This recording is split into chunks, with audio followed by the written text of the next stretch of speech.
यहाँ कभी जीरो नहीं होगा। इस तरफ तो देखिए मामला सिंपल है, ये जीतेगा। क्यों जीतेगा सर? क्योंकि ये चार्ज ज्यादा है, तो अपने आप हमें वो पॉइंट भी मिल जाएगा, लेकिन मैं उसमें इंटरेस्टेड नहीं, मैं इस ग्राफ में इंटरेस्टेड था। ये रही हमारे पास फर्स्ट इक्वेशन और ये रही हमारे पास सेकंड इक्वेशन। हमने वर्टिकल में फोर्सेस को बैलेंस करा है, हमने हॉरिजॉन्टल में फोर्सेस को बैलेंस करा है, क्योंकि ये इक्विलिब्रियम वाला केस है। जैसी बैलेंस करेगी चार्जेस विल नॉट मूव। तो अंडर इलेक्ट्रोस्टैटिक कंडीशन अंदर जो है नेट फील्ड जो होती है वो जीरो होगी। हेलो बच्चों, कैसे हो आप सब? आप सभी का मैं स्वागत करता हूं पीडब्ल्यू के इस यूट्यूब चैनल ओलंपियाड वाला पर। मेरा नाम है युकुमार सरीन और आज हम डिस्कस करने आ रहे। क्या डिस्कस करने जा रहे हो सर? भैया लॉजिकल हो ना, क्या लिखा है? इलेक्ट्रोस्टैटिक्स। तो इलेक्ट्रोस्टैटिक्स डिस्कस करने जा रहे हैं। पीवाईक्यूज और कैपेसिटर बोला था, तो हम पहले ऐसा करेंगे, इस बारी क्वेश्चंस करेंगे, थ्योरी बाद में, पहले क्वेश्चन। तो चले फिर इंतजार किस बात का, लेक्चर को स्टार्ट करते हैं। बोले चुप करके आईडी में बैठ रहा है। और स्टूडेंट्स आप कहीं पर भी हैं इंडिया के अंदर, कहीं पर भी हैं वर्ल्ड के अंदर, मेरे साथ बच्चों लेक्चर को स्टार्ट कर दीजिए। कह दीजिए क्या? जय लॉजिक। हमेशा लॉजिक लगाते रहे। सर आपने कह दिया, हमने मान लिया, नहीं चलेगा। We need logic. ऐसा है तो क्यों है, ऐसा नहीं है तो क्यों नहीं है। हर चीज के पीछे कोई ना कोई रीजन है। We have to find that reason. आइए क्वेश्चंस की प्रैक्टिस, पॉज करेंगे, सॉल्व करेंगे। क्वेश्चन क्या कह रहा है कि 2 point charges plus q are located at 0 0 and L, 0 at a distance L apart on the x axis. The electric field E in the region is best represented by। देखिए दो charges है यहां पर, देखिए ऐसे पॉजिटिव और ये भी देखिए पॉजिटिव। तो बोल रहा है कि इलेक्ट्रिक फील्ड आप जो है बनाइए जरा, और किस प्रकार की जो है इलेक्ट्रिक फील्ड है यहां पर, ये आपको बताना है। अभी बता दिए देते हैं। देखिए बहुत सिंपल है, तनिक ध्यान दीजिए। इलेक्ट्रिक फील्ड आपको बनानी है और वो इनके बीच का जो रीजन है उसके लिए बनानी है, बीच के रीजन के लिए। इधर उधर नहीं, कहां पर? बीच में, इनके बीच में। इधर नहीं ना, इधर बीच में, यहां पर इस लाइन पर। समझ आ रहा है? तो आओ जरा यहां पर देखते हैं फील्ड किधर होगी। पॉजिटिव चार्ज के कारण राइट साइड, इस पॉजिटिव चार्ज के कारण राइट साइड, तो यानी फील्ड बच्चों राइट साइड है यहां पर। अब ये इसका इलाका भाई, तो ये डोमिनेटिंग, तो फील्ड है इधर। यहां पर ये इसका इलाका भाई, फील्ड किधर है? Right side. और यहां पर फील्ड हो जाएगी लेफ्ट साइड। बोलो पहले बात समझ में आई कि नहीं आई? यहां पर हमने फील्ड जो है इलेक्ट्रिक फील्ड की जो है डायरेक्शन शो करी है, लेफ्ट राइट लेफ्ट राइट। अब बीच में जो है फील्ड तो जीरो हो गई। तो अब देखिए ग्राफ कैसे बनेगा। तो साइन कन्वेंशन हम यूज कर लेते हैं। Right side field implies positive. बस। क्या सर? बस राइट साइड अगर कोई फील्ड की बात होती है तो वो क्या है? पॉजिटिव। तो राइट साइड फील्ड की अगर बात होती तो वो क्या है? पॉजिटिव। तो राइट साइड वाली जो है वो पॉजिटिव होगी। तो ये चीज क्लियर है हमें। तो राइट साइड वाली क्या होगी? पॉजिटिव। तो अब ये देखिए पॉजिटिव है, तो देखिए ये रहा पॉजिटिव, और ये क्या हो जाएगा? नेगेटिव। तो देखिए इस प्रकार से ये नेगेटिव है, ये पॉजिटिव है। इन्फिनिटी क्यों सर? क्योंकि एक्स की वैल्यू जीरो हो रही है, इन्फिनिटी। यहां पर देखिए एक्स की वैल्यू जीरो हो रही है, मतलब इसके पास में चले जाओगे तो फील्ड क्या हो जाएगी? इन्फिनिटी। अब इधर देखिए लेफ्ट साइड है तो ये नेगेटिव, और इन्फिनिटी पे जाके क्या हो रही है? जीरो। सिमिलरली यहां पर देखिए ये क्या? राइट साइड है, पॉजिटिव है, तो ये देखिए पॉजिटिव इस प्रकार। तो ऐसा कुछ हमारे पास ग्राफ होना चाहिए। तो आइए देखें जरा कौन सा ऑप्शन इस तरह का है, और सिर्फ बीच में बात हो रही है, तो आंसर जो है ये बिल्कुल सही है। कौन सा? डी। तो फिगर डी जो है वो बिल्कुल सही है, और हमने क्या करा? लेफ्ट और राइट में भी बना दिए। समझ में आया कि नहीं आया? एक बार फिर से देख लीजिए बच्चों। पॉजिटिव चार्ज के राइट साइड में फील्ड राइट साइड, लेकिन लेफ्ट साइड में फील्ड लेफ्ट साइड है। अगर राइट साइड वाली को आपने पॉजिटिव बोला तो लेफ्ट साइड वाली को आप नेगेटिव बोलोगे। आ गया समझ में? फील्ड बीच में बच्चों जीरो हो रही है। Field is a vector quantity. इस पॉजिटिव चार्ज के कारण इधर है, इस पॉजिटिव चार्ज के कारण लेफ्ट साइड है, तो कैंसिल हो रही है। इसके राइट साइड में फील्ड इन्फिनिटी। देखो इन्फिनिटी मतलब किधर? राइट साइड है, तो पॉजिटिव इन्फिनिटी। इसके लेफ्ट साइड में फील्ड इन्फिनिटी, लेकिन लेफ्ट साइड है, तो क्या हो गया? नेगेटिव। ठीक है। मैं कॉन्फिडेंस में तब जाऊंगा जब आप इसी प्रकार का एक सवाल और करके दिखाएंगे। करिए। ये देखिए ये रही हॉरिजॉन्टल एक लाइन। यहां पर बच्चों पॉजिटिव चार्ज है, यहां पर बच्चों नेगेटिव चार्ज है। तो एक नेगेटिव एक पॉजिटिव, एक नेगेटिव एक पॉजिटिव, एक नेगेटिव एक पॉजिटिव बना दो, इसके लिए ग्राफ बना दो। पॉज करेंगे, सॉल्व करेंगे, तो करिए भैया सॉल्व।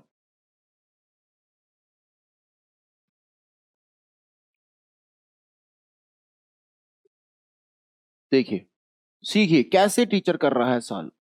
सॉल्व कैसे कर रहा है टीचर। ये माइनस है इधर की तरफ, ये माइनस है इधर की तरफ, क्या है ये फील्ड है।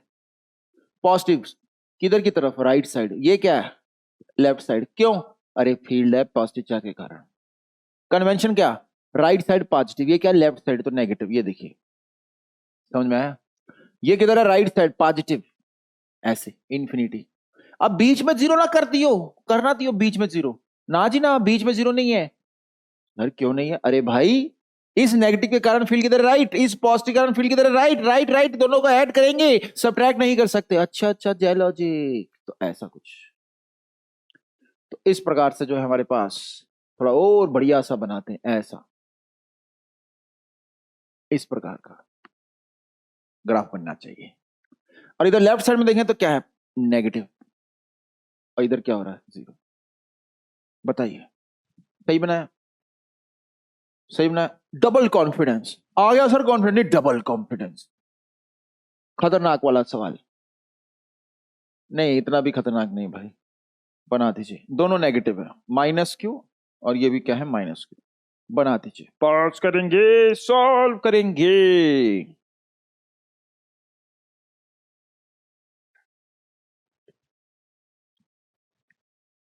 आइए देखिए कैसे कर रहे हैं। नेगेटिव है तो इसकी तरफ है, नेगेटिव है तो इसकी तरफ है, नेगेटिव है तो इसकी तरफ है, नेगेटिव है तो इसकी तरफ है। अब देखिए डायग्राम, नेगेटिव है इसकी तरफ है, नेगेटिव है मतलब क्या है माइनस इंफिनिटी है, पॉजिटिव है तो इसका मतलब प्लस इंफिनिटी है, बीच में क्या हो रहा है जीरो। तो ये पॉजिटिव है और लेकिन ये क्या है बच्चों नेगेटिव, फिर से ये पॉजिटिव और ये क्या है बच्चों नेगेटिव, और ये किधर है राइट साइड। बनाया ऐसी था, ऐसी बनाया ना, मैं जानता हूं आपने ऐसे ही बनाया, शाबाश, गुड। आइए कॉन्फिडेंस, लेकिन इस बारी चैलेंज की तरह दे रहे हैं। ये बच्चों 4Q चार्ज है, 4Q, ये बच्चों -Q चार्ज।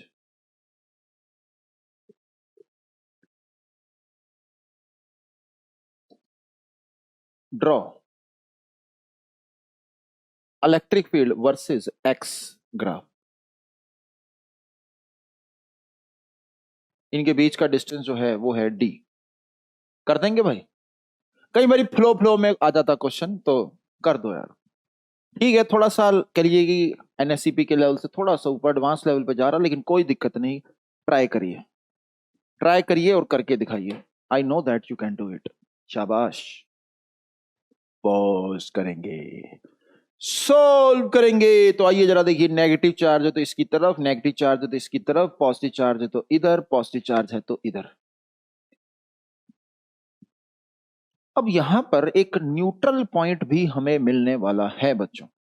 देखिए यहां पर तो फील्ड जीरो हो नहीं सकती, लेकिन यहां फील्ड जीरो हो सकती, क्योंकि इसकी वजह से इधर है, इसकी वजह से इधर है। तो लेट अस सपोज यहां पर आपको कहीं पर मिल रहा है क्या, न्यूट्रल पॉइंट बच्चों, न्यूट्रल पॉइंट मिल रहा है, यानी कि यहां पर बच्चों फील्ड हो रही है एंड यानी कि जीरो बच्चों। कैसे सर, ये देखिए इस 4Q चार्ज के कारण फील्ड हो जाएगी राइट साइड, के क्यू डिवाइड बाय क्या बच्चों, एक्स स्क्वायर। और इस नेगेटिव चार्ज के कारण बच्चों लेफ्ट साइड हो जाएगी कितनी, के क्यू कितना है, क्यू डिवाइड बाय बच्चों कितना, एक्स माइनस डी का क्या बच्चों स्क्वायर। सिंपल, तो आप इन दोनों को कर देंगे बराबर। तो फॉर क्या sir, for neutral point, for neutral point अगर आपको निकालना है क्या न्यूट्रल पॉइंट, तो फॉर न्यूट्रल पॉइंट के क्यू बाय एक्स का square is equal to k Q upon x minus D का क्या होल स्क्वायर। रूट ले लेते हैं, तो x minus D upon x बच्चों क्या आ रहा है, 1/2 आ रहा है ना। 2x minus 2d is equal to x, तो x की वैल्यू आ रही है 2d अपॉन क्या 3, x की वैल्यू आ रही है 2d अपॉन 3। तो ये वाला गैप कितना आ गया, ये गैप न्यूट्रल पॉइंट का, तो ये आप निकाल सकते हो कैसे, 2d अपॉन 3 में से क्या बच्चों d माइनस कर दो, तो क्या आ रहा है 2d अपॉन 3,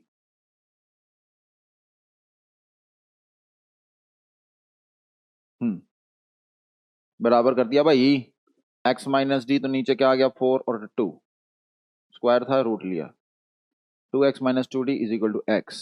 सॉरी सॉरी, यहां पर मैंने गलती करी है, ये जो है यहां पर हमारे पास x की वैल्यू जो है 2d आने वाली है, स्क्वायर लगा देते हैं भाई, तो x की वैल्यू 2d आने वाली है, यानी कि ये डिस्टेंस कितना मिल रहा है आपको, d मिल रहा है ना। So this distance is d, यानी कि यहां पर कहीं पर न्यूट्रल पॉइंट मिल रहा है। अब ग्राफ कैसा होगा भाई, इसका ग्राफ कैसा होगा, इसको कॉपी मारते हैं, आइए ग्राफ देखते हैं।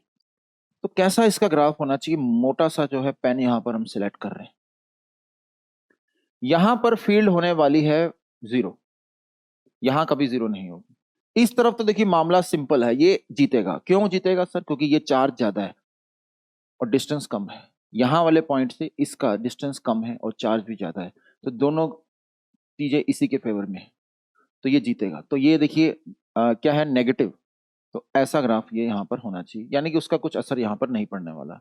ये लेफ्ट साइड है नेगेटिव, और ये पॉजिटिव है यानी कि इन्फिनिटी से आएगा, और यहां पर भी पॉजिटिव ही रहने वाला है, तो it will be kind of this, ऐसे कुछ चढ़ा दो इसके ऊपर। अब राइट साइड में देखिए ये नेगेटिव है, आण दे आण दे आण दे आण दे आण दे आण दे आण दे आण दे आण दे आण दे, ठीक है, फिर से आण दे आण दे आण दे आण दे आण दे आण दे आण दे, देखिए यहां पर ये आया, पोचा लगा देते हैं थोड़ा सा यहां पर।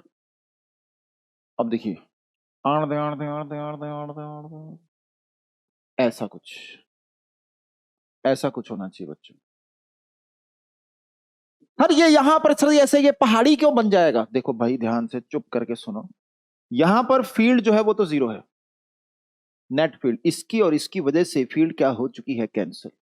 उसके बाद पॉजिटिव हो रही है फील्ड, क्योंकि वो डोमिनेट कर रहा है, उसकी वजह से फील्ड राइट साइड होगी, पॉजिटिव चार्ज की वजह से फील्ड राइट साइड होगी, समझ में आ रहा है, पॉजिटिव चार्ज की वजह से फील्ड राइट साइड, तो नेगेटिव की वजह से लेफ्ट होती है। अरे भैया यहां पर इस नेगेटिव चार्ज का इलाका है, यहां पर ये नेगेटिव चार्ज जीत रहा है, फिर समझ नहीं है, अच्छा नहीं है, हम समझ में आया। क्या नाम है आपका, अच्छा उद्योगपति, हाँ। सो उद्योगपति ये बताओ, दिन को उड़ते हो, नहीं उड़ते, उड़ जाओ, क्योंकि ऊपर क्या है, सन है, खींच रहा ना आपको ऊपर की तरफ, उड़ जाओ। हाँ, उद्योगपति ने कहा कि सर मैं इसलिए नहीं उड़ रहा क्योंकि मेरे ऊपर अर्थ की फोर्स लग रही है mg, इलाका किसका है, अर्थ का, चलेगी किसकी, अर्थ की, ठीक है। लेकिन अगर कोई प्रोब हम सन की तरफ भेजें, जैसे कि नासा ने भेजा, आदित्य एल1 भी है लेकिन वो ज्यादा उतना सन के पास नहीं गया है, तो नासा ने जो भेजा है वो सन के पास किया है, तो वहां पर जो फोर्स होगी वो सन के द्वारा डोमिनेटिंग होगी। तो ये जो इलाका है ये इस माइनस क्यू चार्ज का, लेकिन जैसे ही हम दूर जाएंगे तो अब 4q वाला जीत रहा है, तो पॉजिटिव कुछ फील्ड आ रही है, लेकिन इन्फिनिटी पे 0 हो रही, तो इसका मतलब कहीं ना कहीं पर मैक्सिमा है, और वो पॉइंट निकाला जा सकता है कैसे, इस फील्ड को लिख के डिफरेंशिएट करके आंडा, फिर से इस फील्ड को, रिजल्टेंट फील्ड को लिख के डिफरेंशिएट करके आंडा बराबर कर देंगे 0 के, तो अपने आप हमें वो पॉइंट भी मिल जाएगा, लेकिन मैं उसमें इंटरेस्टेड नहीं, मैं इस ग्राफ में इंटरेस्टेड था।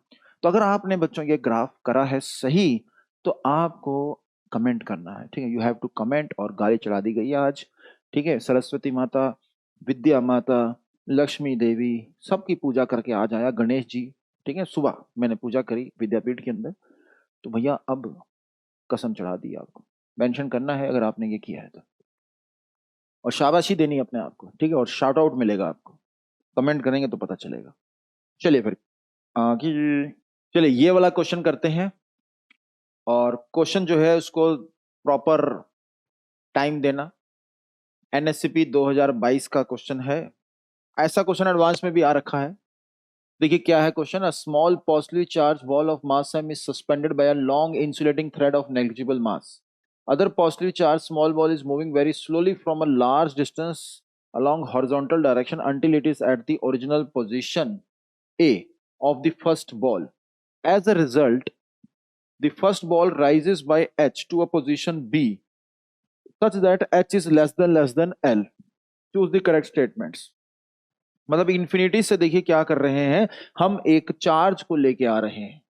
तो पहले देखिए यहां पर कहीं चार्ज था, और जब मैं इन्फिनिटी से दूसरा चार्ज लेके आता हूं तो क्या होता है कि ये थोड़ा सा, वैसे है एंगल बहुत छोटा, लेकिन मैंने डायग्राम के लिए बड़ा बना दिया थोड़ा सा इसको। छोटा के पॉइंट ऑफ व्यू से हम इसको थोड़ी लेंथ को बड़ी कर देते हैं ताकि हम समझ पाए कि क्या हो रहा है। तो ये देखिए थोड़ा सा ऊपर उठ रहा है, ठीक है। और अगर ये ऊपर उठ रहा है तो इसकी जो वैल्यू है वो हमें दे रखी है बच्चों, कितनी, एच। मतलब एक चार्ज पार्टिकल जो है वो आया, इन्फिनिटी से आया, यहां पर रखा, और जो चार्ज पार्टिकल यहां पर था वो ऊपर चला गया, जिसकी वजह से ये एंगल कुछ आ चुका है थीटा। पूछा क्या जा रहा है, ऑप्शंस को पढ़ते हैं। Electrostatic energy of the system of the charges is 2 mgh. Total work done on the system to bring the two balls in their final position is mgh. Total work done on the system to bring two balls in their final position is 3 mgh. Or D, have work done on the system to bring the two balls in their final position does not depend on the magnitude of the charges explicitly. तो time मैंने जैसे बोला कि आपको इस question को देना है, और आंसर तो आप जैसे आगे बढ़ के देख ही सकते हो, खुद करने की कोशिश करें, चैलेंज की तरह एक्सेप्ट करें। तो इस क्वेश्चन को मैं थोड़ा सा एक चैलेंज की तरह आपको देना चाहूंगा, क्योंकि लेवल जो है क्वेश्चन का अच्छा है, ठीक है। तो ये स्टार मैंने लगा दिया। तो आइए जरा डिस्कस करते हैं। देखिए जो भी एक्सटर्नल एजेंट वर्क करेगा वो change in potential energy of the system के बराबर होगा, क्योंकि काइनेटिक एनर्जी तो चेंज हो ही नहीं रही। तो ये देखिए work done by external agent is equal to change in potential energy of the system. तो ये तो लगने वाला है।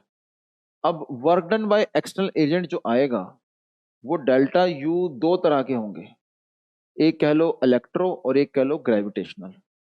अब इलेक्ट्रो की वैल्यू मुझे नहीं पता, इसको ऐसा करते हैं अल्फा बोल देते हैं।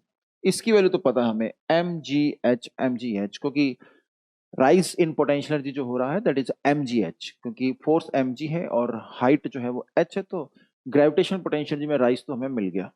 अब क्या करें सर,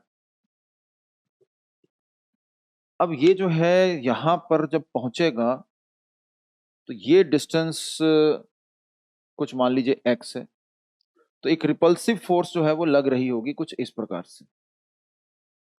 अब जैसे ये देखिए एंगल वगैरह की हम यहाँ पर बात कर लेते हैं, तो मैं इस पर एक परपेंडिकुलर ऐसे ड्रॉ करता हूँ।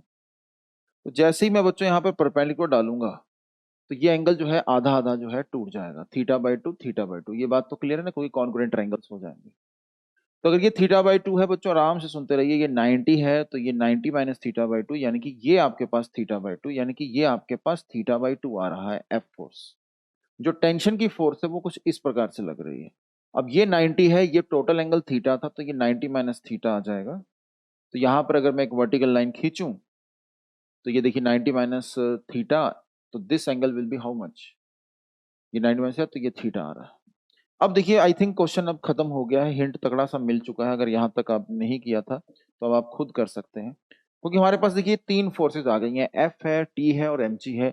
हम अगर यहाँ पर फोर्स एफ निकाल लेते हैं, ठीक है, अगर हम यहाँ पर ये जो फोर्स आपको दिख रही है थोड़ी सी टेढ़ी कर देते हैं क्योंकि इसी लाइन के अलॉन्ग लगेगी, ये अगर आपने बच्चों निकाल ली तो आपका क्वेश्चन हो चुका है खत्म, खत्म टाटा बाय बाय। कैसे, क्योंकि आप अगर ये फोर्स निकाल लोगे ना तो आप ये एक्स भी निकाल सकते हो, और आपको पता पोटेंशियल एनर्जी का जो फॉर्मूला है, यहाँ पर पोटेंशियल एनर्जी का फॉर्मूला लिखोगे तो आप क्या लिखोगे, के Q1 Q2/x और प्लस क्या, एम जी एच। तो जैसे कि मैंने कहा था कि क्वेश्चन चैलेंजिंग है तो मैं आंसर तक पहुंचता हूं। तो के Q1 Q2/x तो हमने यहाँ पर रख दिया। अब यहाँ पर देखिए इक्विलिब्रियम बनाते हैं, तो हम क्या लिखेंगे, जो f का cos थीटा/2 होगा वो बराबर किसके आएगा, t के sin थीटा के। एक तो ये इक्वेशन आप लिखोगे, और वर्टिकल वाले ऐड कर दीजिए, t cos theta plus F sine theta by 2, ये बच्चों किसके बराबर होना चाहिए, mg। तो देखिए जरा, ये रही हमारे पास फर्स्ट इक्वेशन और ये रही हमारे पास सेकंड इक्वेशन। हमने वर्टिकल में फोर्सेस को बैलेंस करा है, हमने हॉरिजॉन्टल में फोर्सेस को बैलेंस करा है, क्योंकि ये इक्विलिब्रियम वाला केस है। मुझे x निकालना है, आइए सॉल्व करें। लेकिन क्वेश्चन को सॉल्व करने के लिए हम ये यूज कर सकते हैं कि थीटा इज वेरी स्मॉल। तो बच्चों अगर थीटा बहुत स्मॉल होता है तो ऐसे में हम कॉस थीटा को तो 1 डालते हैं और साइन थीटा को हम क्या डाल देते हैं, 0, या फिर कहिए इसे थीटा ही कह देते हैं, और थीटा टेंडिंग टू 0 है। तो देखिए फर्स्ट इक्वेशन का मैं यूज करने जा रहा हूं, देखिए जरा किस प्रकार से मैं फर्स्ट इक्वेशन का यूज करूंगा। तो इस इक्वेशन से मेरे पास क्या रिजल्ट आएगा, मेरे पास आ जाएगा एफ किसके बराबर हो गया, ये तो 1 हो जाएगा, और ये टी थीटा, मतलब एफ जो है वो टी थीटा के बराबर आ गया। और इसी प्रकार से मैं इस इक्वेशन का यूज करता हूं, कौन सी वाली, ये देखिए ये वाली, इसका मैं इस्तेमाल करने जा रहा हूं, यहां पर इस्तेमाल करता हूं। तो ये टी आ जाएगा, ये एफ थीटा आ जाएगा, तो T plus F theta by 2, ये किसके बराबर आ रहा है, एम जी के। थीटा तो टेंडिंग टू 0 है, तो हम यहां से कुछ इस प्रकार से कह सकते हैं कि टेंशन तो एम जी के बराबर आ गई, अप्रोक्स। ठीक है, तो इसका मतलब क्या है कि जो एफ है वो किसके बराबर आ गया, एम जी थीटा। तो मुझे यहां पर टेंशन जो है वो मिल चुकी है m g theta, sorry tension जो मिल चुकी है वो एम जी है, तो फोर्स क्या आ रही है हमारे पास, टी थीटा। ठीक है, तो अब क्या करें, एक्स चाहिए था ना, तो एक्स की वैल्यू वैसे क्या होगी, एच की टर्म्स में सोचते हैं। देखो एच जो होगा वो एल 1 माइनस कॉस थीटा तो होगा ही ना, तो आप एच को लिख सकते हो यहां पर इस तरीके से, 1 माइनस कॉस थीटा को लिख सकते हो 2 साइन स्क्वायर थीटा बाई 2, और आपको पता है कि थीटा इज वेरी स्मॉल, तो ये हो जाएगा 2l, जो 2l नहीं नीचे 4 आएगा, तो l थीटा का स्क्वायर बाई 2, ये h की वैल्यू आ रही है।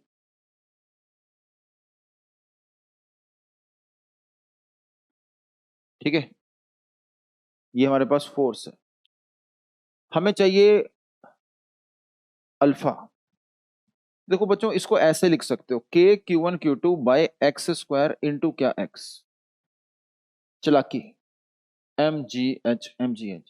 चलाकी मैंने क्या करा, मैंने एक्स से मल्टीप्लाई एक्स से डिवाइड करा, तो के q one q two by x square क्यों है, वो क्या है, एफ फोर्स, फोर्स ही तो है, के q one q two by r square, तो ये एम जी थीटा आ गया, तो this is m g theta. और एक्स की वैल्यू क्या है भाई, एक्स की वैल्यू क्या है, what is this x, x हो जाएगा, ये देखिए ये एल है, तो एक्स की वैल्यू क्या आ जाएगी, एल थीटा, आर्क लेंथ के बराबर हो जाएगा ना ये अप्रोक्स। या फिर आप इस पे अगर परपेंडिकुलर डालना चाहते हो तो परपेंडिकुलर डाल के भी देख सकते हैं, एल कॉस थीटा बाई 2 ये है, तो ये हो जाएगा एल साइन थीटा बाई 2, मैं लिख देता हूँ ठीक है ना, कंफ्यूजन ना हो। तो मैं कहना चाह रहा हूँ कि जो एक्स है वो हो जाएगा 2l साइन क्या, थीटा बाई 2, ये एल कॉस थीटा बाई 2, ये हो जाएगा एल साइन थीटा बाई 2, ये भी क्या है, L sine theta by 2, 2l sine theta by 2। ठीक है, मतलब ये एल का कॉस बहुत ही छोटा है और ये साइन, और L sine theta by 2 x, ये मतलब छोटी वैल्यू, और ये भी तो 2l sine theta by, theta क्या है हमारे पास बहुत छोटा, तो x की वैल्यू क्या आ गई, l थीटा, जो कि मैंने अभी आपको बताया था। तो आप x की वैल्यू को l थीटा रख दीजिए, और प्लस क्या, एम जी एच। अब देखिए यहां पर आ गया m g into l theta का स्क्वायर, थीटा का स्क्वायर यहां से डाल सकते हो, देखिए जरा थीटा का स्क्वायर किसके बराबर आ रहा है, 2h बाई एल। ओ भाई साहब, ये क्या सर, ये क्या सर, क्या हो गया, आंसर आ चुका है भाई, ये देखिए आंसर बच्चों आ चुका है, ये आ रहा है 3 mgh। तो work done by external agent हमारे पास 3 mgh आ रहा है। तो देखा आपने कि थोड़ी सी अप्रोक्सीमेशन थी, और थोड़ा सा जो है टफनेस लेवल हाई हो जाता है, क्योंकि यहाँ पर स्टूडेंट को ये नहीं समझ में आता यार अप्रोक्सीमेशन करें तो कैसे करें। कई बार अप्रोक्सीमेशन करते हैं 0 0 आ जाता है, तो सर कैसे ये आइडिया लगता है कि कब हम कितनी अप्रोक्सीमेशन करें, जैसे फॉर एग्जाम्पल जैसे ये था, H is equal to L 1 minus cos theta. तो आप इस तरह सोचो कि यार कॉस थीटा तो सर ने बोला 1, तो 1 डालोगे तो क्या आ जाएगा, 0 आ जाएगा। इसका मतलब ये अप्रोक्सीमेशन नहीं चलेगी, थोड़ी और बेसिक से करनी पड़ेगी। तो इसके अंदर फॉर्मूला लगाया तो ये चल जाएगा। H क्योंकि छोटा है ना इसलिए ऐसा चल रहा है। जैसे कई बार स्टूडेंट ये पूछते हैं सर टेंशन mg कैसे डाल दी आपने, टेंशन mg कैसे डाल दी हो। तो देखिए भाई टेंशन mg इसलिए डाला क्योंकि टी कॉस थीटा और F sine theta by two दोनों का सम mg होना चाहिए, लेकिन ये थीटा बहुत छोटा है तो एफ का जो वर्टिकल कंपोनेंट आएगा वो बहुत छोटा होने वाला है, टी का वर्टिकल कंपोनेंट बड़ा आने वाला है। सो दैट्स व्हाई टी को हमने mg डाला है। ठीक है, वो आपको दो इक्वेशन जो है वहीं से आ रहा है। तो अप्रोक्सीमेशन हमने ली है और फिर हमारे पास आंसर आ रहा है, तो एक पेज में हमने सॉल्व कर लिया क्योंकि दे रखा है कि जो h है वो बहुत बहुत छोटा है, यानी कि we are doing valid approximations. तो आइए जरा आंसर देखते हैं कि आंसर क्या होगा। Electrostatic energy of the system of the charges is 2 mgh, बिल्कुल सही है। Total work done on the system to bring the two balls in their position is, नहीं, कितना आ रहा है 3 mgh। और work done on the system to bring the balls in their final position does not depend on the magnitude of charges, बिल्कुल सही है। ठीक है, सही है, सही है, सही। तो आपने देखा कि किस प्रकार से मैंने ये सॉल्व किया है और आंसर 3 mgh आ रहा है। ठीक है, आगे बढ़े, चलो भाई नेक्स्ट देखें, पॉज करेंगे, सॉल्व करेंगे। तो देखिए क्या कह रहा है, अ हॉलो नॉन कंडक्टिंग कोन है। तो एक कोन है, हॉलो है, नॉन कंडक्टिंग है, तो कुछ इस प्रकार का है हमारे पास। ऑफ बेस रेडियस कितना है भाई, बेस रेडियस देखिए ये हमारे पास है 50 सेंटीमीटर। आगे and semi vertical angle of 150, क्या 150 क्या भाई डिग्री या 15 degree, has been uniformly charged on its curved surface up to 3/4 of its slant length from base to the surface charge density this, the electric field produced at the location of the vertex of the cone is। ये semi vertical angle कितना है तो वो इसने दिया नहीं है। ठीक है, 15 डिग्री मान लेते हैं, 15 डिग्री मुझे लग रहा है। ठीक है, तो देख लेते हैं, चलो आंसर तक पहुंचेंगे फिर पता चलेगा। तो let us suppose semi vertical angle is theta और semi vertical angle of theta has been uniformly charge on its curved surface up to 3/4 of its slant height from base, मतलब 3/4 तक, यानी कि ये जो है यहां तक जो है ये पूरा चार्ज है और उसकी चार्ज डेंसिटी आपको दे दी गई है। The electric field produce at the location of the vertex of the cone is. तो आइए यहां पर हम क्या करते हैं, x डिस्टेंस दूर ऐसे एक पट्टी सेलेक्ट कर लेते हैं। देखिए ये रही एक पट्टी। अब आप क्या करें, इस पट्टी की वजह से इस पॉइंट पर फील्ड लिख लीजिए। तो इस पट्टी की वजह से यहां पर आप फील्ड लिखोगे तो उसके लिए इसका सबसे पहले तो चाहिए एरिया। तो इसका देखिए एरिया क्या होगा, 2 पाई स्मॉल आर, इसका रेडियस मान लेते हैं स्मॉल आर। तो 2 pi small r, 2 pi r, और इसकी जो थिकनेस आपको दिख रही है यहां पर ये मान लेते हैं क्या है, dx। तो 2 pi r circumference into this dx, ये इसका एरिया आ गया। फिर मैं इसके ऊपर बच्चों 4 लिख लेता हूं ड्यू क्यू, तो ये आ जाएगा sigma 2 pi r into d x. फिर मैं लिख लेता हूँ इलेक्ट्रिक फील्ड। ठीक है, छोटी सी इलेक्ट्रिक फील्ड पूछ रहा है कि पोटेंशियल पूछ रहा है, तो यहाँ पर हमारे पास इलेक्ट्रिक फील्ड पूछी जा रही है। तो ये देखिए इलेक्ट्रिक फील्ड का फॉर्मूला हो जाएगा के क्यू एक्स, जो कि है एक्स कॉस थीटा। के क्यू एक्स, ये एक्स लेते हैं, this is x cos theta, semi vertical angle theta लिया गया, अपॉन एक्स स्क्वायर, मतलब इसका स्क्वायर प्लस इसका स्क्वायर अंडर रूट, वो जो कि एक्स स्क्वायर के बराबर हो जाएगा। एक बार फिर से सुनिए, अगर हमारे पास कोई रिंग है और रिंग के एक्सिस पर जैसे एक्स डिस्टेंस दूर पॉइंट पी पर अगर आपको फील्ड लिखनी होती है तो बच्चों फॉर्मूला मैंने करवा रखा है, क्या होता है, के क्यू एक्स अपॉन क्या, x square plus r square की पावर 3/2, ये फॉर्मूला होता है। अब इसमें याद रखिए कि इस फॉर्मूले का जो एक्स है, ध्यान से भैया फिर से कंसेंट्रेशन से, इस फॉर्मूले का जो एक्स है वो एक्स कॉस थीटा है। ठीक है, तो ये क्लियर रहे। और इस फॉर्मूले का जो ये आर है वो रेडियस जो है वो एक्स साइन थीटा है। तो इसलिए जब नीचे आप यहां पर x square plus r square करेंगे तो वो अल्टीमेटली एक्स स्क्वायर बचने वाला है। यानी कि एक तरह से x का क्यूब नीचे आ जाएगा, और फिर आप dq की यहां पर वैल्यू रख दीजिए, ठीक है। dq की ये जो dq है इसकी आप वैल्यू यहां डाल दीजिए और फिर इंटीग्रेट कर दीजिए।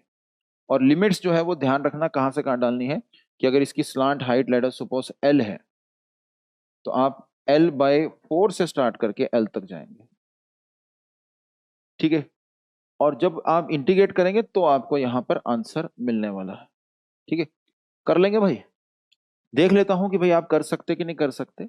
मुझे बस यहां पर ये देखना है कि dq जब मैं लिखूंगा तो उसके अंदर देखिए क्या आएगा, सिग्मा 2πr/dx।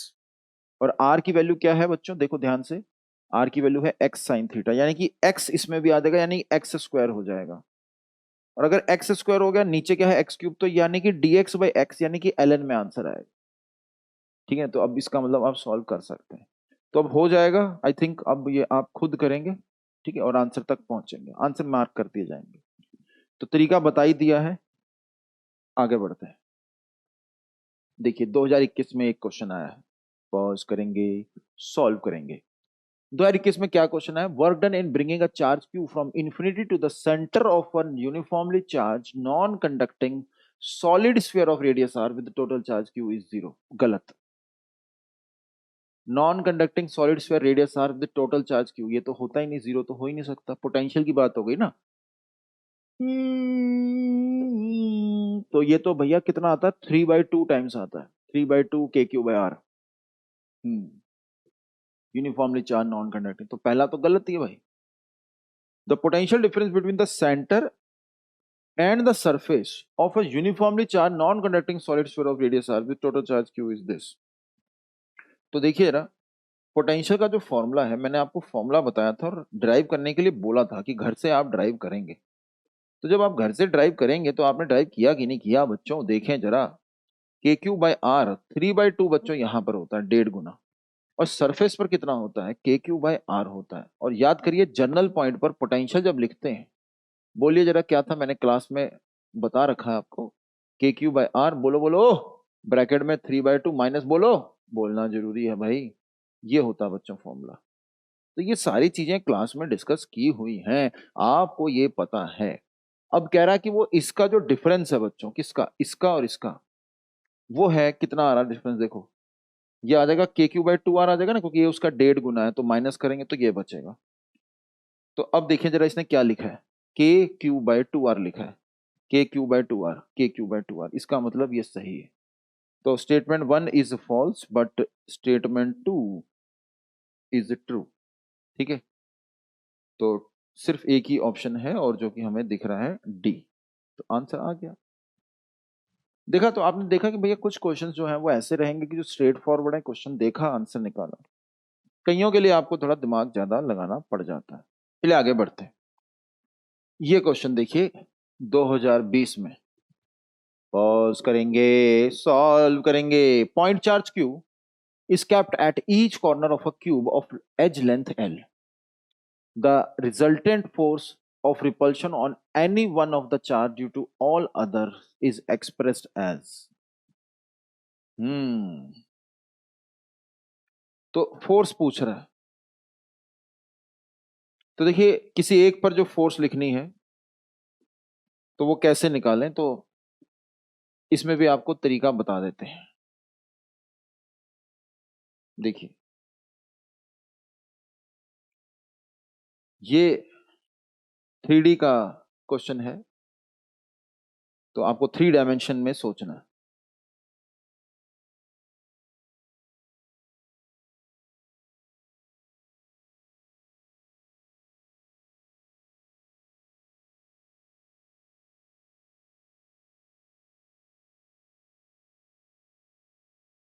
तो देखिए जरा,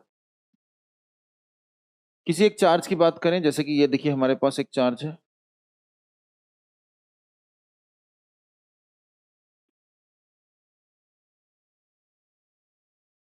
किसी एक चार्ज की बात करते हैं, जैसे कि देखिए ये रहा चार्ज। तो इस चार्ज पर ना ये 3 जो फोर्सेस लग रही हैं, जैसे ये वाली और ये वाली और ये वाली, इन तीनों फोर्सेस का मैग्नीट्यूड जो है वो सेम होगा, तो F F F, है ना। और इन तीनों का जो रिजल्टेंट आने वाला है वो इस डायरेक्शन में आने वाला, बॉडी डायगोनल की तरफ। ये देखिए बॉडी डायगोनल सोचिए इस तरीके से, ये बॉडी डायगोनल है। तो हम क्या करेंगे, 1, ये 2 और ये 3। तो कंट्रीब्यूशन ऑफ क्या, 1 प्लस 2 प्लस 3, तो ये आ जाएगा √3f, क्योंकि इसका रिजल्टेंट लेंगे। f की वैल्यू क्या होगी, f की वैल्यू हो जाएगी बच्चों KQ² / A²। ये तो देखो डायरेक्ट निकल जाएगा, इसमें तो कोई दिक्कत आ ही नहीं रही, ठीक है। क्योंकि हमने क्या करा, इसको 1 और 2 और 3 को देखा, और ये हमारा जो जिसके ऊपर हम फोर्स निकाल रहे हैं वो ये है, इसके ऊपर फोर्स निकाल रहे हैं, ठीक है। तो मैं मेंशन कर देता हूं, इसके ऊपर, इसके ऊपर फोर्स निकाली जा रही है। तो जब हम इसके ऊपर फोर्स निकाल रहे हैं तो हमने 3 का तो कंसीडर कर लिया। टोटल कितने हैं भैया इसके अंदर, 4 ऊपर 4 नीचे 8 हैं, तो 8 में से एक तो ये खुद ही हो गया, तो बाकी 3 हमने कंसीडर कर लिया, यानी कि 4 बच गए। अब जो जो बच गए, अब वो देखिए कौन कौन से। एक तो ये बचा, 4 नंबर दे देते हैं इसको। अब इसकी वजह से जो फोर्स लग रही होगी वो कुछ इधर की तरफ लग रही होगी, ठीक है, फेस डायगोनल है। इसकी वजह से लग रही होगी वो भी फेस डायगोनल है, और इसकी वजह से लग रही होगी वो भी फेस डायगोनल है, यानी कि 4, 5 और ये देखिए 6। ये सभी के सभी, पांचवा वाला भी इससे डिस्टेंस कितने पर दूर है, ये है एक तरीके से √2a डिस्टेंस पे, और ये भी क्या है √2a डिस्टेंस, और ये भी √2a। तो अब देखिए जरा, कंट्रीब्यूशन ऑफ 4, 5 एंड 6। अब सभी के बीच का देखिए, सभी के बीच का एंगल कितना, 90 डिग्री होगा। जो यहां पर आएगी फोर्स, जो यहां पर आएगी फोर्स, और यहां पर आएगी फोर्स, उन तीनों का रिजल्टेंट भी देखिए सिमेट्रिकली पड़ा हुआ है। ये क्यूब को इमेजिन करके देखिए, जैसे एक कमरा है तो एक कॉर्नर पर हम चले गए, तो एक ये वाला चार्ज पार्टिकल कुछ फोर्स लगाएगा ऐसे कुछ, ठीक है, एक यहां से फोर्स आएगी और एक साइड से आने वाली है। इन तीनों फोर्सेस का जो रिजल्टेंट है वो अल्टीमेटली इस तरफ ही आएगा, जैसे कि इनकी वजह से आ रहा है। क्योंकि हमें दिख रहा है कि क्यूब में ये जो पॉइंट है वो बॉडी डायगोनल की तरफ मूव करने वाला है, तो हम क्या करेंगे, इन सभी फोर्सेस का बॉडी डायगोनल की तरफ जो है कंट्रीब्यूशन लेंगे। और जो f' है उसकी वैल्यू क्या आ जाएगी, KQ² अपॉन क्या, √2a का स्क्वायर, क्योंकि ये बॉडी डायगोनल जो हो, सॉरी ये फेस डायगोनल है, ये जो फेस डायगोनल आप देख रहे हैं इसकी जो डिस्टेंस होती है वो √2a होती है। तो अब कौन बच गया, 3 और कंसीडर हो गए, एक बच गया, और वो कौन सा है, ये। और इसकी वजह से जो कंट्रीब्यूशन होता है इसका नाम दे देते हैं भैया, 4, 5, 6 हो गया, तो ये 7।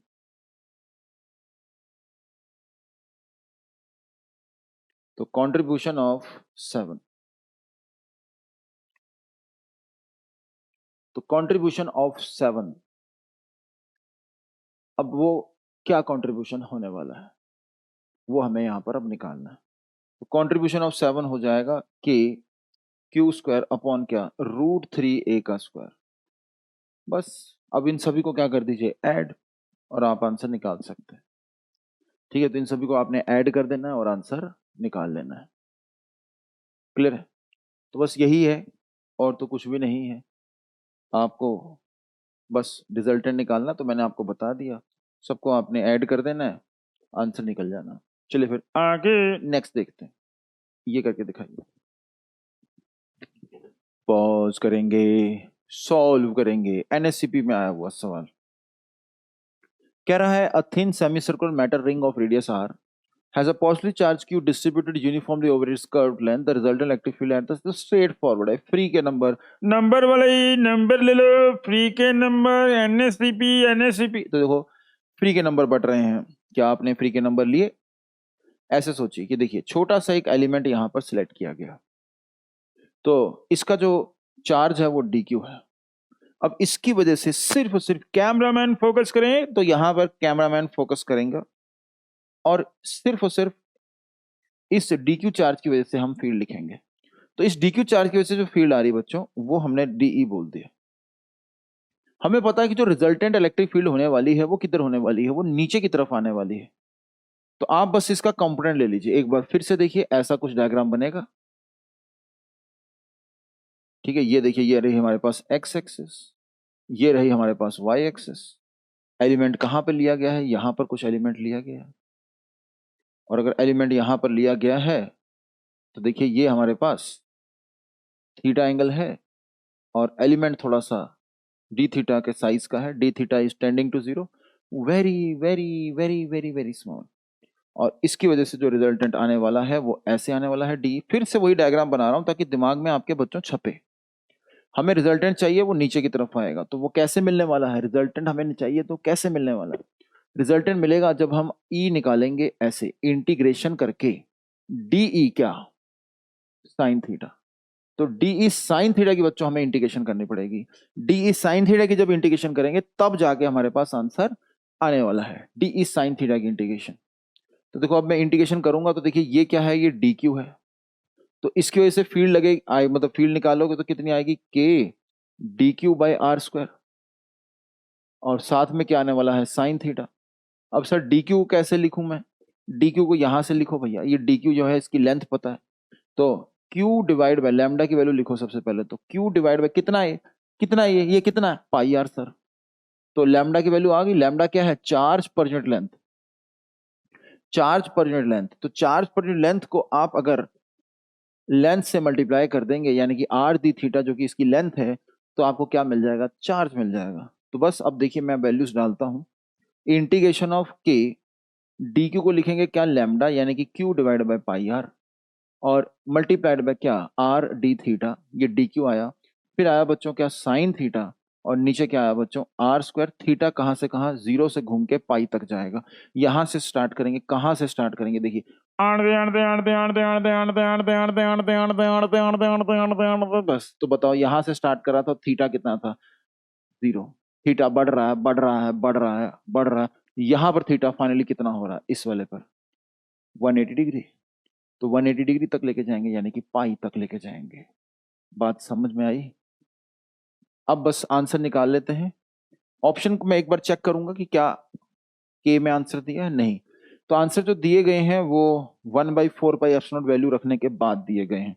तो आइए कोई बात नहीं, 1/4 पाई एप्सिलॉन रख देते हैं भाई, सिंपल सी बात है। तो के की वैल्यू देखो रख दी 1/4 पाई एप्सिलॉन नॉट, फिर क्यू डाल दिया, आर से आर कटा, नीचे पाई आ गया, एक आर जरूर बच गया है, और साइन थीटा की जो इंटीग्रेशन होती है वो होती है हमारे पास कॉस थीटा, ठीक है, माइनस कॉस थीटा, और ये आ जाएगा 0 से पाई। बाकी सब सही है, हाँ जी सब सही है। तो आ रहा है 1/4 pi epsilon naught pi r और एक क्यू, और कॉस 0 हो जाएगा 1 माइनस कॉस पाई, तो 1 हो जाएगा, तो ये 2 आ जाएगा। तो मेरे पास बच्चों आंसर आ रहा है Q/2 pi epsilon naught pi r, और नीचे की तरफ डायरेक्शन, तो 2 pi epsilon naught pi r, 2 pi epsilon naught pi r, है ना, देखो देखो देखो, 2 पाई एप्सिलॉन नॉट, तो pi square 2 pi square epsilon naught r, 2 pi square epsilon naught r square आ रहा है, देखिए जरा।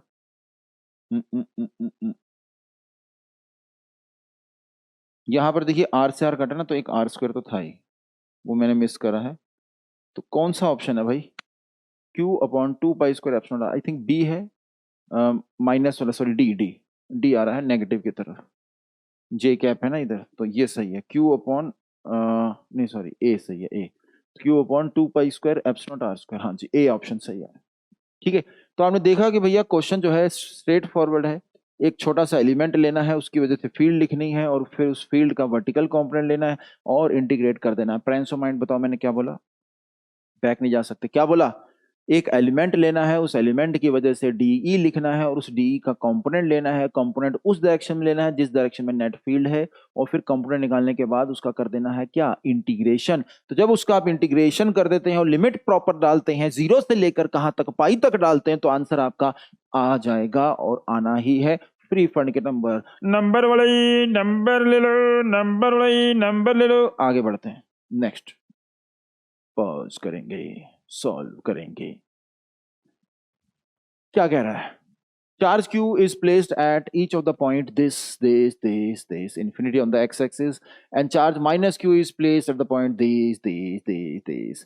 Here x0 is a positive constant. Take the electric potential at a point due to charge q at a distance r, ये तो पता ही था। The electric potential at the origin to the above system of charges is, तो ये भी देखो number वाला ही नंबर, हाँ बिल्कुल सर नंबर वाला ही है ये। के क्यू बाई एक्स नॉट आप कॉमन ले लीजिए बस, सभी की वजह से पोटेंशियल लिखते हैं। तो पॉजिटिव चार्ज, लेकिन दिक्कत क्या है कि ना एक पॉजिटिव चार्ज और एक नेगेटिव चार्ज है। तो पॉजिटिव चार्ज वाले में देखिए 1 आएगा, प्लस 1/3 आएगा, प्लस 1/5 आएगा, प्लस 1/7 आएगा, ऐसे चलेगा। और जो माइनस वाला टर्म होगा उसकी वजह से देखिए क्या आने वाला है, याद आएगा।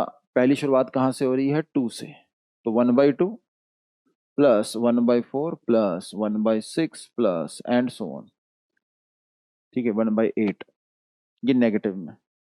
तो अगर इन दोनों को हम कॉमन ले लेते हैं तो क्या आएगा, के क्यू बाय दिस, के क्यू बाय क्या, एक्स नॉट, के क्यू बाय एक्स नॉट, और यहां पर आ जाएगा 1 minus 1/2 plus 1/3 minus 1/4 plus 1/5 and so on. अब बताना जरा यार, ये किसकी जो है लिमिट बन रही है, किसकी ये लिमिट, सॉरी एक्सपेंशन बन रही है। तो ये एक्सपेंशन किसकी है, ln की, देखें जरा ln 1 प्लस एक्स की। तो क्या होता है, x minus x²/2 plus x³/3 and so on. तो x को 1 डालिए तो ln 2 क्या आ जाएगा, 1 minus 1/2 plus 1/3 minus 1/4 and so on. अच्छा अच्छा अच्छा, ये बात है, यस यार यही बात है। तो तुम्हारे पास v नॉट आ जाएगा k q by x naught into क्या, ln 2। खत्म, फिनिश, टाटा बाय बाय। सर ये एक्सपेंशन कहाँ से आई, एक्सपेंशन कहाँ से आई, ये होता है हर एक फंक्शन की एक्सपेंशन होती है। सर वो कहाँ से आई, Taylor theorem. Sir Taylor theorem कहाँ से आई, सिंपल है, ड्राइव हो जाता है। किसी भी फंक्शन को आप किसी भी पॉलिनोमियल की फॉर्म में लिख सकते हो। तो एक टेलर प्रॉपर, इसकी कह लीजिए सीरीज होती है, टेलर सीरीज कहते हैं उसे। तो बहुत ही आसानी से वो ड्राइव हो जाती है। क्लास में मैं हमेशा ड्राइव ही कर देता हूँ, क्योंकि बच्चे क्या कहते हैं, चाहे लॉजिक सर, हमें लॉजिक चाहिए, आपने सर ये एक्सपेंशन कैसे लिखी, भी नीड लॉजिक। तो मेरे को फिर वो ड्राइव करनी पड़ती है। तो that is coming from Taylor's equation या टेलर सीरीज। तो बहुत आसानी से ये हमने क्वेश्चन कर डाला। आगे बढ़ते हैं, हाँ जी सर। आगे ये देखें जरा, ये थोड़ा पैरेलल प्लेट्स का हो गया, तो इसे अभी स्किप करो। ये करते हैं, करो भाई, पॉज करेंगे, सॉल्व करेंगे। तो 2 charges minus q are each are placed at point ऐसे, एक्स की वैल्यू 0, विक्स की गोली लो, खींच खींच दूर करो। एक्स की वैल्यू कितनी भाई, 0। तो एक है डी और एक है माइनस डी। तो 2 चार्जेस माइनस क्यू 0, डी, यहाँ पर माइनस क्यू पड़ा है और यहाँ पर प्लस क्यू पड़ा है। तो इस प्रकार से 2 चार्जेस पड़े हुए हैं। A charge plus q is free to move along the axis with, ठीक है। तो यहाँ पर कोई चार्ज है, जैसे ये रहा एक्स एक्सिस पर, और ये आपको हाइट दे रखी है डी। तो भैया सबसे पहला काम क्या है, सुंदर डायग्राम, डायग्राम ढंग का बनाइए, फोर्सेस दिखाइए। इस पर फोर्स ऐसे दिखाइए, इस पर ऐसे दिखाइए। ये एंगल मान लीजिए थीटा है, तो ये आपके पास 90 माइनस थीटा, तो ये थीटा आ जाएगा। तो ये आपके पास ई है, ये आपके पास ई है, ये भी आपके पास थीटा है। तो आपको पता ही है कि रिजल्टेंट यहां पर कैसे निकलेगा। ई नेट निकालने के लिए बच्चों 2e cos थीटा करना पड़ जाएगा, और बस 2e की वैल्यू क्या हो जाएगी, के क्यू अपॉन अंडर रूट में डी का स्क्वायर प्लस एक्स का स्क्वायर और इस पूरे का क्या स्क्वायर, और फिर कॉस थीटा जो कि क्या होगा, बेस अपॉन हाइपोटेन्यूज। तो ये बेस तो हमारे पास एक्स है और हाइपोटेन्यूज में पावर 3/2 अल्टीमेटली आ जाएगी। खुद करो, क्या सर, खुद करो। और मैं क्यों कर रहा हूं, मैच कराने के लिए। तो ये वैल्यू आ जाएगी, ठीक है। अब ये जो है फोर्स, अगर इसके अंदर एक्स को हम बहुत छोटा लें, ठीक है, एक्स को बहुत छोटा लें, तो free to move along axis will oscillate with the force proportional to, अच्छा फोर्स प्रोपोर्शनल टू पूछ रहा है, तो किसके प्रोपोर्शनल आ रही भाई, देखो तो two charges this and this are placed, the charge proceed to few two more lines will oscillate with the force proportional to. तो ये आ रही है फोर्स, इसके proportional d square plus x square की पावर क्या है 3/2।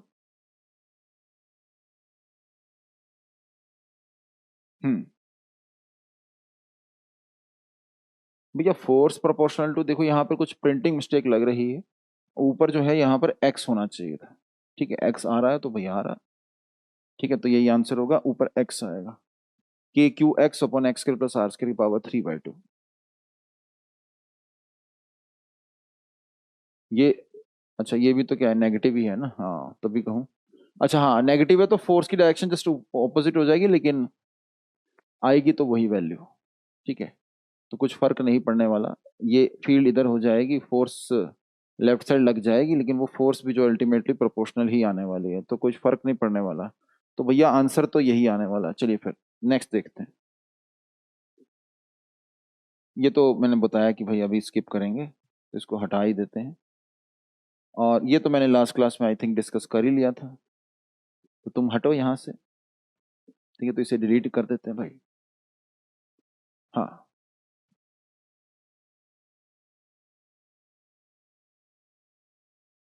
ये कंडक्टिंग स्फीयर है, यूनिफॉर्म सरफेस चार्ज, ठीक है, कर सकते हैं ट्राई, थोड़ा बहुत दिमाग लगाया जा सकता है इसके अंदर, करिए, पॉज करेंगे, सॉल्व करेंगे। तो देखिए क्या कह रहा है, hollow conducting sphere of radius 15 centimetre. तो एक हॉलो कंडक्टिंग स्फीयर है, रेडियस है उसका 15 centimetre, has a uniform surface charge density this, sigma आपको दे रखा है, रेडियस दे रखा है। When a point charge q is placed at the centre of the sphere, electric field eight a distance 25 centimetre from the centre just reverses its direction keeping the magnitude same, therefore q is, मतलब ये कहिए कि यहां पर आपने क्या करा, 25 centimetre दूर आपने देखा कि जो फील्ड है उसकी डायरेक्शन क्या हो गई, ये रिवर्स। तो बता दो चार्ज क्यू कितना रखा। देखो अगर फील्ड की डायरेक्शन हो रही है रिवर्स, तो इसका मतलब है जो चार्ज अगर पहले पॉजिटिव था, तो अब चार्ज क्या हो गया, नेगेटिव, ठीक है ना। तो पॉजिटिव चार्ज पहले कितना था, इनिशियल चार्ज देखो,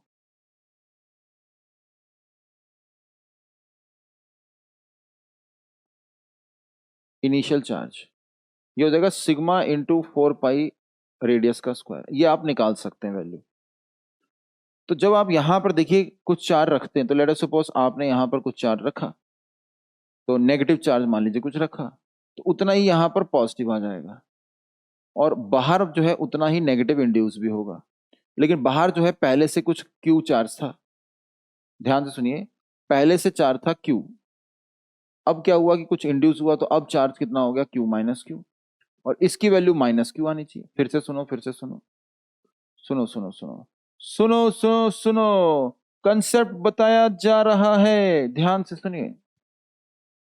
हमने यहां पर माइनस क्यू चार्ज रखा, तो यहां प्लस क्यू इंड्यूस होगा, क्यों होगा, क्योंकि ये नेगेटिव चार्ज खींचेगा पॉजिटिव चार्ज को अपनी तरफ ले आएगा, तो माइनस क्यू इधर तो प्लस क्यू इधर, तो बाहर कितना चला जाएगा, माइनस क्यू। तो पहले चार्ज कितना था, क्यू, अब कितना हो गया, क्यू माइनस क्यू, लेकिन अब चार्ज पिछले जो इनिशियल चार्ज था उसका नेगेटिव होना चाहिए। फिर से सुनो, जो इनिशियल चार्ज था, फाइनल चार्ज क्या होना चाहिए, बाहर वाली सरफेस की बात कर रहे हैं, उसके ऊपर जस्ट रिवर्स होना चाहिए। तो फाइनल चार्ज हमारे पास कितना है, जस्ट इसका रिवर्स, माइनस सिग्मा 4 पाई r स्क्वायर, है ना, यही चीज है। तो अब यहां से आप ऐसा करिए, क्यू निकाल लीजिए, तो क्यू क्या आ रहा, 2q के बराबर आ रहा।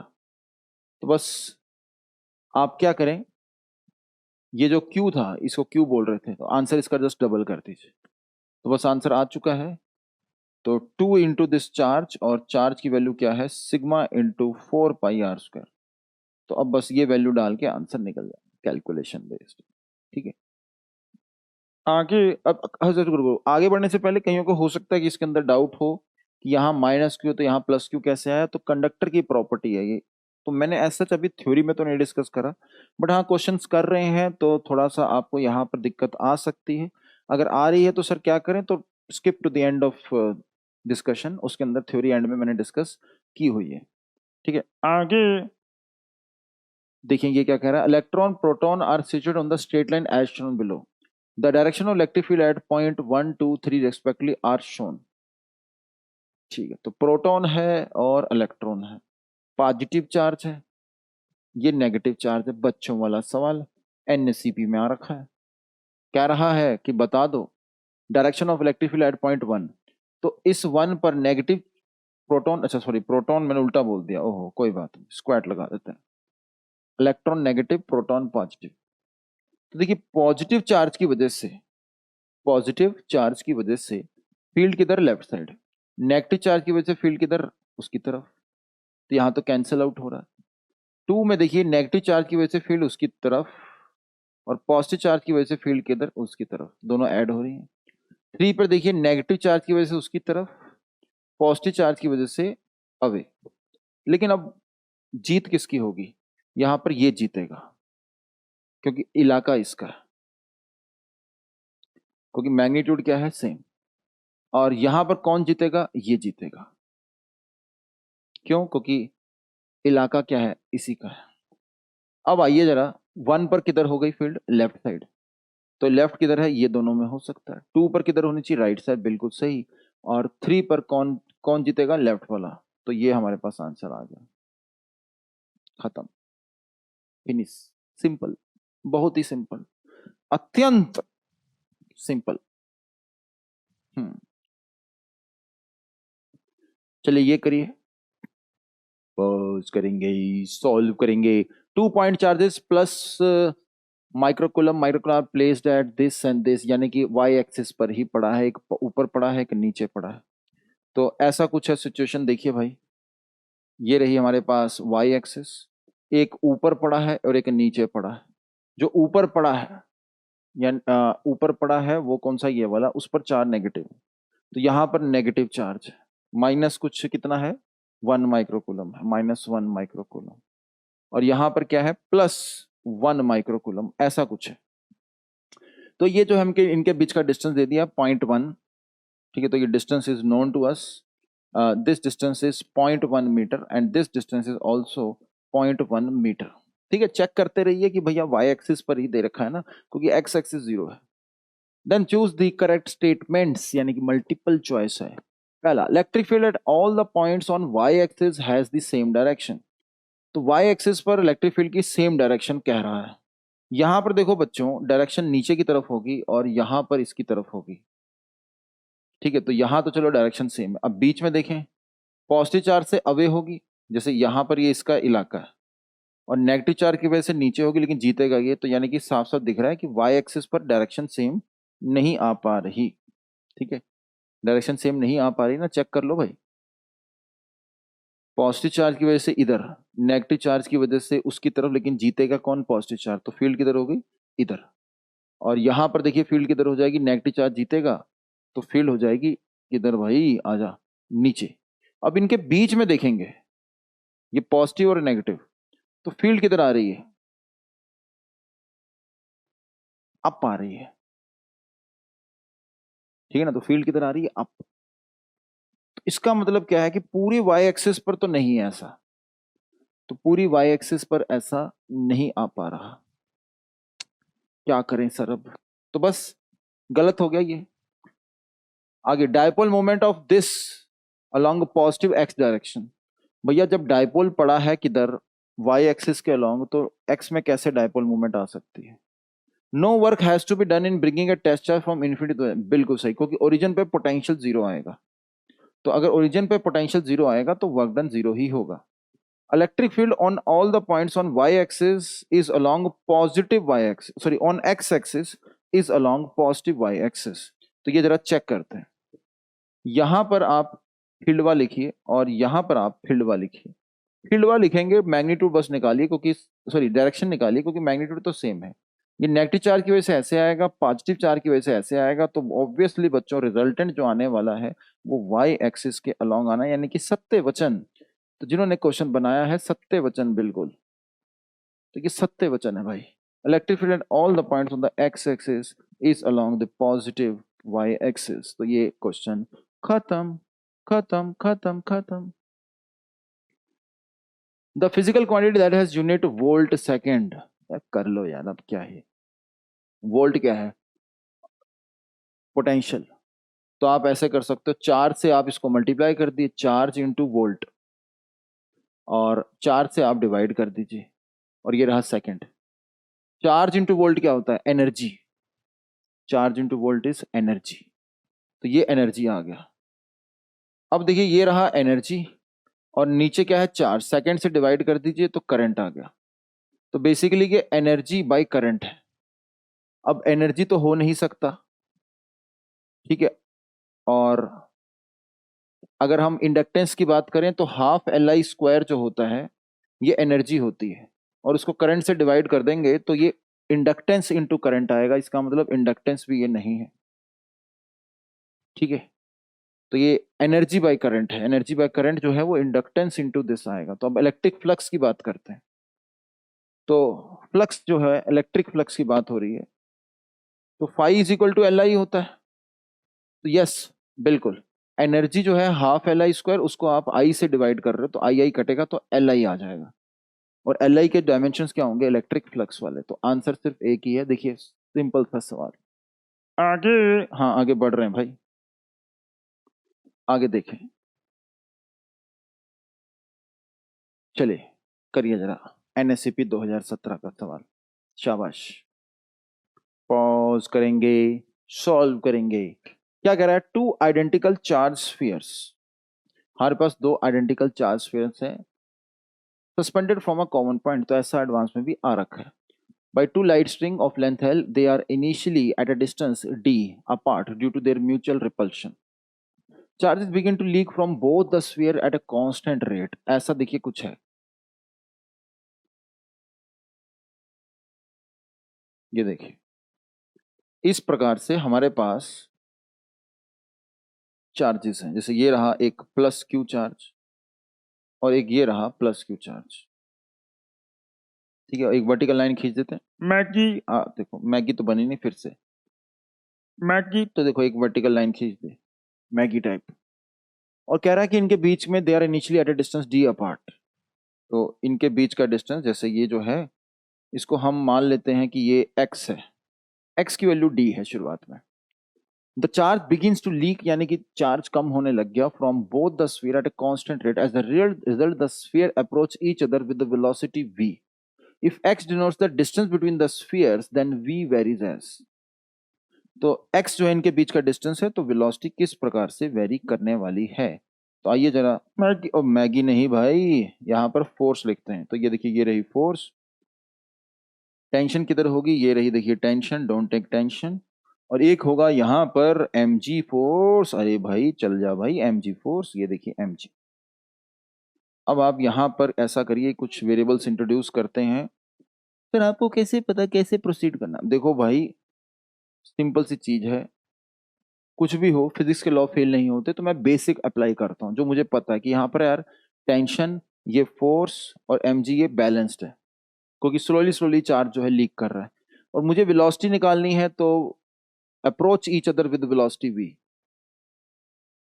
तो किस प्रकार से वो जो है अप्रोच करेंगे, किस पावर पर जो है वो डिपेंड करेगी उनकी अप्रोच वेलोसिटी, अगर हम कांस्टेंट रेट से चार्ज को कम कर रहे हैं। तो चलिए पहले तो यहाँ पर देखिए इक्वेशन क्या लगने वाली है।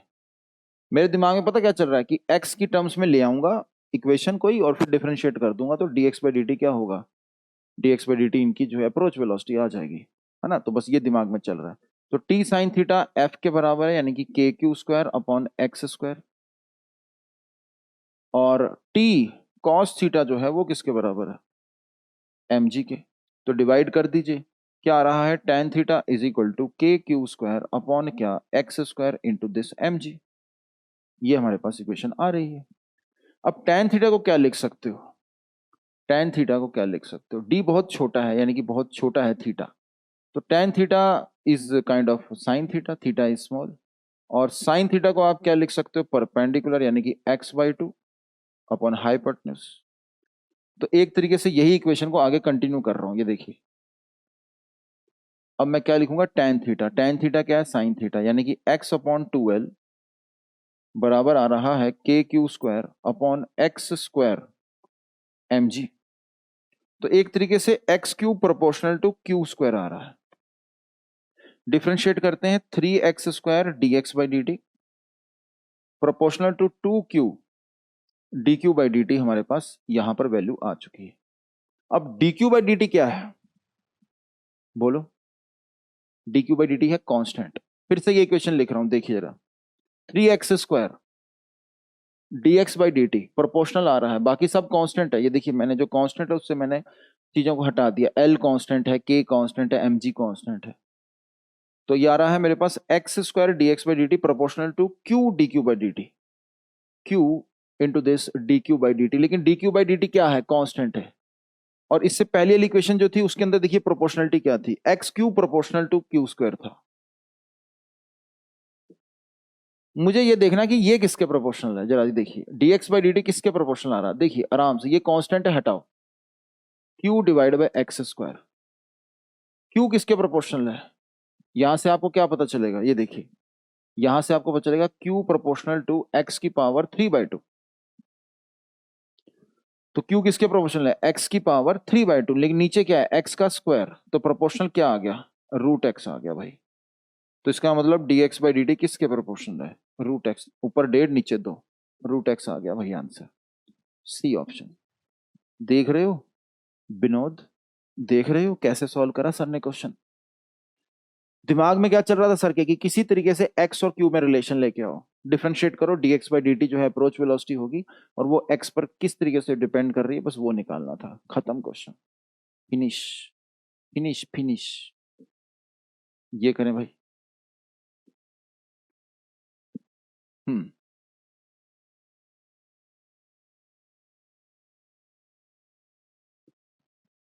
पॉज करेंगे, सॉल्व करेंगे। तो क्या कह रहा है? Acidified water from a certain reservoir. तो एसिडिफाइड मतलब पानी में एसिड डाल दिया। Acidified water from a certain reservoir is kept at a potential V, falls in the form of a small droplets, each of radius r, through a hole into a hollow conducting sphere.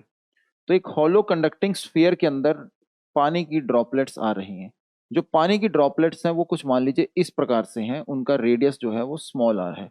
तो k q by small r की value v होनी चाहिए, क्योंकि वो एक reservoir से आ रहे हैं जिसका पोटेंशियल क्या है? v है।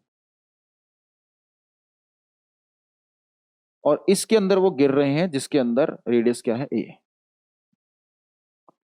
The sphere is insulated and it is initially at zero potential. If the droplet continues to fall until the sphere is half full, तो ये देखिए हाफ फुल हो चुका है और ये कंडक्टिंग स्फीयर है, तो इस पे चार्ज पूरा फैल जाएगा। तो अब बोल रहा है कि बता दो, अगर इसके अंदर इतनी ड्रॉप आपने डाल दी तो इसका पोटेंशियल क्या होगा? ये एनएससीपी में क्वेश्चन पूछा जा रहा है कि इसका पोटेंशियल क्या होगा। तो मैं कहूंगा कि यार पहले तो इसके अंदर नंबर ऑफ ड्रॉपलेट्स निकालते हैं जरा, कितनी है। तो इसका वॉल्यूम देखिए, एक ड्रॉपलेट का वॉल्यूम है 4/3 पाई आर क्यूब।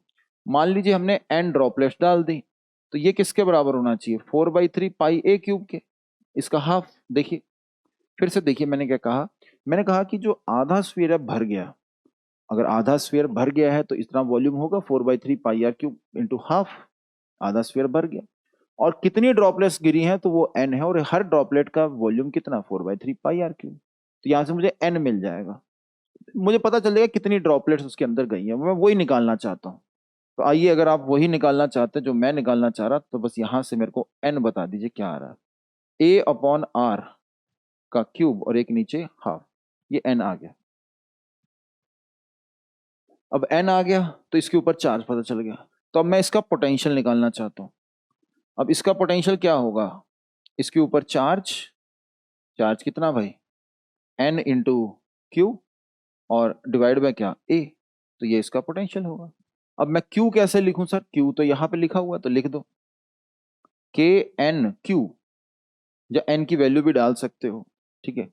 तो मैं यहीं पर ऐसा करता हूं, n की वैल्यू डाल ही देता हूं, a/r का क्यूब और एक हाफ, ये मैंने n की वैल्यू डाली। अब q डालना था, q की वैल्यू है RV/K और नीचे क्या है? a। सिंप्लीफाई करें, देखिए क्या आ रहा है, k से k बच्चों कट रहा है और a कट रहा है और r भी कट रहा है, और ये आ रहा है V a बाय r का स्क्वायर और एक बेचारा 2 तो रहेगा ही रहेगा। तो कौन सा आंसर है? ए ऑप्शन है। ठीक है, तो v a square upon 2 small r square. खत्म, फिनिश, टाटा, खत्म भाई, खत्म। ठीक है, ये बताएं। देखिए, कह रहा है कि the force of attraction between positive charge nucleus and the electron in an hydrogen atom is given by this. Force of attraction दे रखी है, तो फोर्स ऑफ अट्रैक्शन जो है वो k e square by r square दे रखी है। ठीक है, ये मल्टीप्लाई होना चाहिए। Assume that the nucleus is fixed, the electron initially moving in an orbit of radius r1 jumps to an orbit of smaller radius r2। मतलब electron जो है वो एक रेडियस में घूम रहा था जिसकी वैल्यू थी क्या हमारे पास, कितनी, r2। तो नहीं, इनिशियली कितना था, r1, और फाइनली वो किस में चला जाता है, r2 के अंदर। The decrease in total energy of the atom is, तो एटम की टोटल एनर्जी में डिक्रीज। तो देखिए, फोर्स तो बिल्कुल स्टैंडर्ड ही दे रखी है, तो इसका मतलब काइनेटिक एनर्जी जो होगी और जो पोटेंशियल एनर्जी होगी, उसके लिए हम स्टैंडर्ड रिजल्ट्स का इस्तेमाल कर सकते हैं। लेकिन अगर आपने मान लीजिए जैसे अभी नहीं किया हुआ, क्योंकि ग्रेविटेशन में भी है ये और मॉडर्न फिजिक्स के अंदर भी यूज होता है, तो मैं आपको यहाँ पर पूरा प्रूव करके दे देता हूँ। देखिए, काइनेटिक एनर्जी और पोटेंशियल एनर्जी कैसे निकलती है। तो देखिए, अगर रेडियस जो है वो आर है, ये देखिए जरा, रेडियस अगर आर है, ध्यान से सुन लीजिए भैया, डेराइव पूरा करके दे रहा हूं। तो इलेक्ट्रॉन जब घूमता है v स्पीड से, मास इसका है m, तो इसके ऊपर जो है अट्रैक्शन की जो फोर्स होती है, जो कि होती है कितनी, k q square by r square, वो सेंट्रीपिटल एक्सेलरेशन प्रोवाइड करने में चले जाती है। तो यहां पर हमारे पास एम वी स्क्वायर की जो वैल्यू है बच्चों, वो क्या आ जाएगी कि के ई स्क्वायर बाय आर। ठीक है, और हाफ लगा देंगे यहाँ पर, तो ये रही आपके पास काइनेटिक एनर्जी। और अगर आप पोटेंशियल एनर्जी की बात करेंगे तो वो आ जाएगी minus k q one q two by r. और अगर आप टोटल एनर्जी की बात करेंगे तो वो आ जाएगी minus k q one q two upon 2r। ठीक है, मैंने क्या करा, इन दोनों को जस्ट ऐड कर दिया। तो ये देखिए, ये आपको ultimately kinetic energy, potential energy और टोटल एनर्जी के आपको फॉर्मूले मिल गए। अब पहले जो है रेडियस जो था वो आपको दे रखा है कितना, r1, और अब रेडियस कितना है, r2। The decrease in total energy of the atom is, मतलब डिक्रीज इन एनर्जी। तो जितना दूर आप जाते हो एनर्जी ज्यादा होती है, तो पास आने से एनर्जी बढ़ जाती है। दूर जाने से क्या होगा, एनर्जी बढ़ेगी, पास आने से एनर्जी क्या होती है, कम हो जाती है। तो कितनी एनर्जी कम हुई, डिक्रीज इन टोटल एनर्जी, ये पूछा जा रहा है। तो देखिए, पास आने, दूर जाने से क्या होता है, जैसे आप किसी को एनर्जी देते हैं, जैसे इलेक्ट्रॉन को, तो वो एक्साइटेड स्टेट में जाता है, दूर जाता है, इसका मतलब एनर्जी दूर जाने से बढ़ रही है। तो टोटल एनर्जी जो है वो एक्चुअल में क्या हुआ कि इलेक्ट्रॉन पास में आया है, तो इसका मतलब कम हो गई है। तो वो कितने से कम हुई, तो हम क्या करेंगे, फाइनल वाली कम है, इनिशियल वाली ज्यादा, तो इनिशियल में से फाइनल माइनस करेंगे। तो इनिशियल कितनी होगी, ये देखिए, इनिशियल का फॉर्मूला होगा ये माइनस के ई स्क्वायर अपॉन 2r2। इसमें से फाइनल वाली को माइनस करना, यानी कि के ई स्क्वायर अपॉन 2r1। ये चेक कर लेता हूँ कहीं ऐसा तो नहीं, R2 अच्छा छोटे वाला था, तो इनिशियल जो है उसके अंदर R1 आएगा, यहाँ पर हमारे पास R2 आएगा। तो देखिए, यहाँ R1 और यहाँ पर मैंने R2 लगा दिया। अब आंसर निकाल लेता हूँ, के ई स्क्वायर बाई 2 कॉमन ले लूंगा मैं यहाँ पर, तो 1/R2 माइनस बच्चों 1/R1, ये मेरे पास आंसर आ जाना चाहिए इस सवाल का। तो आइए जरा देखें, के e square by 2 1/R2 minus 1/R1, तो ये मेरे पास सी ऑप्शन है। खत्म, फिनिश, टाटा, bye bye, okay. Next, pause करेंगे, सॉल्व करेंगे। A cylinder whose surfaces there is a vertical electric field of varying magnitude as shown. The electric field is uniform on the top surface as well on the bottom surface. Therefore, the cylinder encloses. देखिए, अगर आप इस cylinder की बात करेंगे तो यहां पर बच्चों क्या हो रहा है, फ्लक्स एंटर कर रहा है, फ्लक्स एंटर कर रहा है, और यहां पर बच्चों क्या हो रहा है, फ्लक्स लीव कर रहा है। अब देखिए, जो लीव वाला है वो ज्यादा है, ये 400, वो 800 है, तो इसका मतलब पॉजिटिव चार्ज। इसका मतलब क्या है, दिस इंप्लाइज फ्लक्स निकल रहा है, फ्लक्स निकल रहा है, जी हाँ। और अगर फ्लक्स निकल रहा है तो इसका मतलब क्या है, पॉजिटिव चार्ज, गॉस लॉ के हिसाब से। तो दिस इंप्लाइज क्या, पॉजिटिव चार्ज, तो इसका मतलब इसके ऊपर पॉजिटिव चार्ज है। तो नेट पॉजिटिव चार्ज, खत्म, tata bye bye tata. Next देखिए, द ब्रेकडाउन फील्ड, मतलब इस फील्ड पर वो टूट जाता है, डायइलेक्ट्रिक ब्रेकडाउन हो जाता है, इसका मतलब बेचारा टूट जाता है, यानी कि हवा कंडक्टिंग हो जाती है। Therefore the maximum charge that can be placed on a sphere of diameter, बच्चों वाला सवाल। ये हमारे पास एक स्फीयर है, इसका डायमीटर जो है वो आपको दे दिया गया है कितना, 10 सेंटीमीटर। तो इसके ऊपर चार्ज मान लेते हैं क्यू, तो के क्यू बाय रेडियस कितना, 5 सेंटीमीटर, यानी कि 5 इंटू 10⁻²। तो ये जो है इसका स्क्वायर कर दीजिए, ये फील्ड आ जाएगी के क्यू बाय आर स्क्वायर। और ये जो फील्ड है ये किसके बराबर कर दीजिए, 2 इंटू 10⁶। तो अगर आप इसको इसके बराबर कर देते हैं तो आपको यहां से क्यू मिल जाएगा। सिंपल सी चीज कि के क्यू बाय आर स्क्वायर होती है फील्ड, और वो फील्ड जो है बच्चों सबसे ज्यादा जो होती है वो सरफेस पर होती है कंडक्टिंग स्फीयर के केस में। अगर वो फील्ड डायइलेक्ट्रिक ब्रेकडाउन वाली फील्ड के बराबर हो जाती है तो ऐसे में हवा जो है कंडक्टिंग हो जाएगी, हाथ खड़े कर देगी, ना साहब अब हम इस फील्ड को नहीं रोक सकते, अब तो कंडक्टर कंडक्टिंग, मतलब हवा जो है कंडक्टिंग हो ही जाएगी। तो बस यहां से आप क्यू निकाल लेंगे, बच्चों वाला सवाल एनएससीपी 2016 का। नेक्स्ट देखिए, charge q is situated, pause करेंगे, सॉल्व करेंगे, मैं साइड में हो जाता हूँ। Charge Q is situated at the origin. Let EA, EB, EC be the electric field at points this respectively. Therefore, electric field at A is perpendicular to electric field at B. No work is done in moving the test charge from Q naught from B to C. तो ऐसा करते हैं, जरा इनका एक बार distances देखते हैं। तो A का ओरिजिन से डिस्टेंस देखो क्या आ रहा है, B का देखो और C का देखो। A का आ जाएगा 2 का स्क्वायर और 3 का square plus 1 under root. B का डिस्टेंस देखिए 1 का स्क्वायर, 2 का स्क्वायर और 4 का स्क्वायर, और सी का डिस्टेंस देखिए 2 का स्क्वायर, 4 का स्क्वायर, और यहाँ पर हमारे पास 1 आ रहा है। तो ये वैल्यू देखिए क्या है, ये है √14, ये है √21, और ये आ रहा है √21। यानी कि बी और सी का डिस्टेंस क्या है, सेम। तो no work is done in moving a test charge from B to C, क्योंकि बी और सी का डिस्टेंस क्या है बच्चों, सेम है। तो पोटेंशियल एनर्जी में चेंज क्या है, एंड क्या क्या क्या है, एंड तो बस, तो there is no change in distance. जैसे देखिए 3D में थोड़ा विजुलाइज कर लीजिए, मतलब कुछ इस प्रकार से, यहाँ पर बी है तो सी मान लो यहाँ पर है, तो ये दोनों के दोनों जो है वो एक तरह से सर्कल पे लाई कर रहे हैं, ऐसे समझिए, ऐसा समझिए, समझो बात को, समझो बात, समझो बात को, समझ रहे हो। तो बस बी और सी जो है वो इक्वल डिस्टेंस दूर है। तो ये तो हमारे पास आ गया। तो इलेक्ट्रिक फील्ड जो ए पर होगी और जो बी पर होगी उसके बीच में रिलेशन की बात की जा रही है, और बी और सी के अंदर जो फील्ड है वो एक दूसरे का नेगेटिव दिया है, लेकिन यार यहाँ पर ये डायरेक्शन है कि मैग्नीट्यूड है, तो मोस्ट प्रॉब्ली डायरेक्शन के साथ मेरे को लग रहा है यहाँ पर, क्योंकि ऊपर वाले में डब्बा लगाया, यहाँ पर डब्बा नहीं लगाया, तो यहाँ पर डायरेक्शन की बात हो रही होगी। तो ये वाला जो वेक्टर है इसको लिखो, पहले ऐसा करते हैं ए ऑप्शन को चेक करते हैं, सिस्टमैटिक चलते हैं। तो आइए जरा ए ऑप्शन को चेक करें। वो कह रहा है electric field at A is perpendicular electric field at B. तो इन के वेक्टर्स को लिखो, इनके पोजीशन वेक्टर्स को लिखो। तो पोजीशन वेक्टर ऑफ ए बताओ क्या है, 2i cap minus 3j cap minus k cap. Position vector of B लिखो क्या आ रहा है, -i कैप माइनस क्या 2j कैप और +4k कैप। जरा एक बार आर ए वेक्टर का डॉट जरा करिए तो सही, एक बार देखिए, देखिए जरा क्या आ रहा है, देखिए जरा डॉट करिए। 2 क्या 2 के साथ -2 आ जाएगा, +6 आ जाएगा और -4 आ जाएगा, क्या आ रहा है एंड। अरे सर इसका मतलब तो ये अपने आप ही परपेंडिकुलर है, अगर परपेंडिकुलर है तो फील्ड भी परपेंडिकुलर ही होगी, इसका मतलब ये भी सर सही है। अच्छा अब मैग्नीट्यूड की बात करें, तो ए का डिस्टेंस हमारे पास आ रहा है इतना और बी का डिस्टेंस आ रहा है हमारे पास इतना।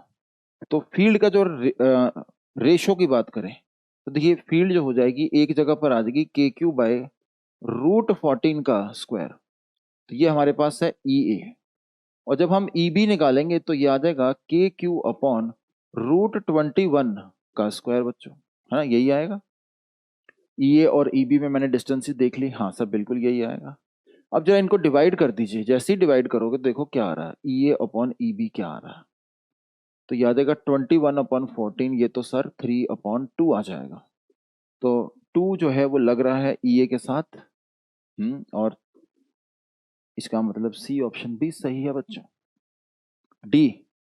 अब बी और सी जो हैं क्या एक दूसरे के जस्ट ऑपोजिट हैं, ये भी चेक कर लेते हैं, है ना, क्योंकि अगर वो जस्ट एक दूसरे के ऑपोजिट हैं दोनों पोजीशन वेक्टर, तो इसका मतलब जो है वो एक तरीके से फील्ड जो होगी वो एक दूसरे के क्या आएगी, नेगेटिव आएगी। तो एक दूसरे के अगर ये ऑपोजिट है तो दोनों का सम 0 होना चाहिए, ठीक है ना। तो चलिए चेक करते हैं, बी और सी को ऐड करते हैं। तो ये देखिए पोजीशन वेक्टर बी का है और पोजीशन वेक्टर सी का क्या है, 2i cap minus 4j cap plus k cap. जरा इनको ऐड करिए। तो ऐड करने पर ये 0 तो नहीं आ रहा ना, नहीं आ रहा। देखिए ऐड करिए, ये माइनस आई कैप आ जाएगा, -6j कैप आ जाएगा और +5k आ जाएगा। तो यानी कि ये एक दूसरे के नेगेटिव तो नहीं है। अगर एक दूसरे के नेगेटिव नहीं है तो फील्ड जो होती है जो कि रेडियल डायरेक्शन में होती है वो एक दूसरे के नेगेटिव नहीं आएगी। तो इसका मतलब ये तो नहीं है, तो आंसर हमारे पास ABC आ गया। क्लियर है। बातों को अच्छी तरीके से सुनना है, सारा का सारा ध्यान जो है आपका, कंसंट्रेशन जो है साउंड जो मेरा है उस पर लगाना। आगे आगे बढ़ते हैं। ये देखिए क्या कह रहा है, पॉज करेंगे, सॉल्व करेंगे। A uniform spherical charge distribution of radius r produces electric field E1 and E2 at 2 points at a distance r1 and r2 respectively from the center of the distribution out of the following, which of the following possible expression for E1 by E2 is r। तो देखिए uniform अगर spherical distribution है electric field का, तो आपको बताया था कि मैंने यहां पर अगर इलेक्ट्रिक फील्ड लिखनी है, तो इलेक्ट्रिक फील्ड यहां पर अगर आपको लिखनी है तो इसका फॉर्मूला बच्चों होता है KQ(x/R3) या ρx/3ε0, यानी कि x के प्रोपोर्शनल होता है। तो E1 और E2 जो है R1 R2 के प्रोपोर्शनल होंगे, बात ही खत्म हो गई है, R1 R2 के प्रोपोर्शनल होंगे।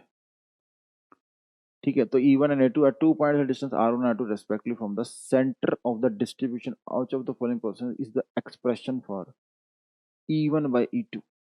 तो R1 by R2 आना चाहिए।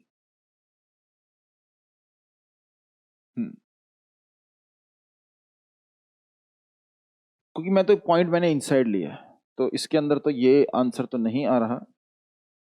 और अगर हाँ मतलब ऐसा हो सकता है कि ये अगर दोनों पॉइंट्स बाहर हों, अगर तो अगर दोनों पॉइंट्स मतलब इसके बाहर हों, जैसे कि देखिए इसका रेडियस है r, अब एक पॉइंट जो है वो बाहर है, दूसरा पॉइंट भी बाहर है, तो आप इलेक्ट्रिक फील्ड का फॉर्मूला क्या यूज करोगे, KQ/x² करोगे। तो ऐसे में E1/E2 प्रोपोर्शनल किसके आ जाएगा, E1/E2 प्रोपोर्शनल आ जाएगा R2/R1 का स्क्वायर, है ना, यही आ जाएगा। लेकिन अब वो ऑप्शन में हमारे पास नहीं आ रहा। देखिए E1/E2 जब मैं करूंगा तो ये आ जाना चाहिए, इनवर्स रेशियो है तो R1 यहाँ R2 यहाँ, इसका स्क्वायर आ जाना चाहिए अगर आउटसाइड पॉइंट है तो क्वेश्चन में तो हमें दे ही नहीं रखा कि भाई आउटसाइड है कि इनसाइड है,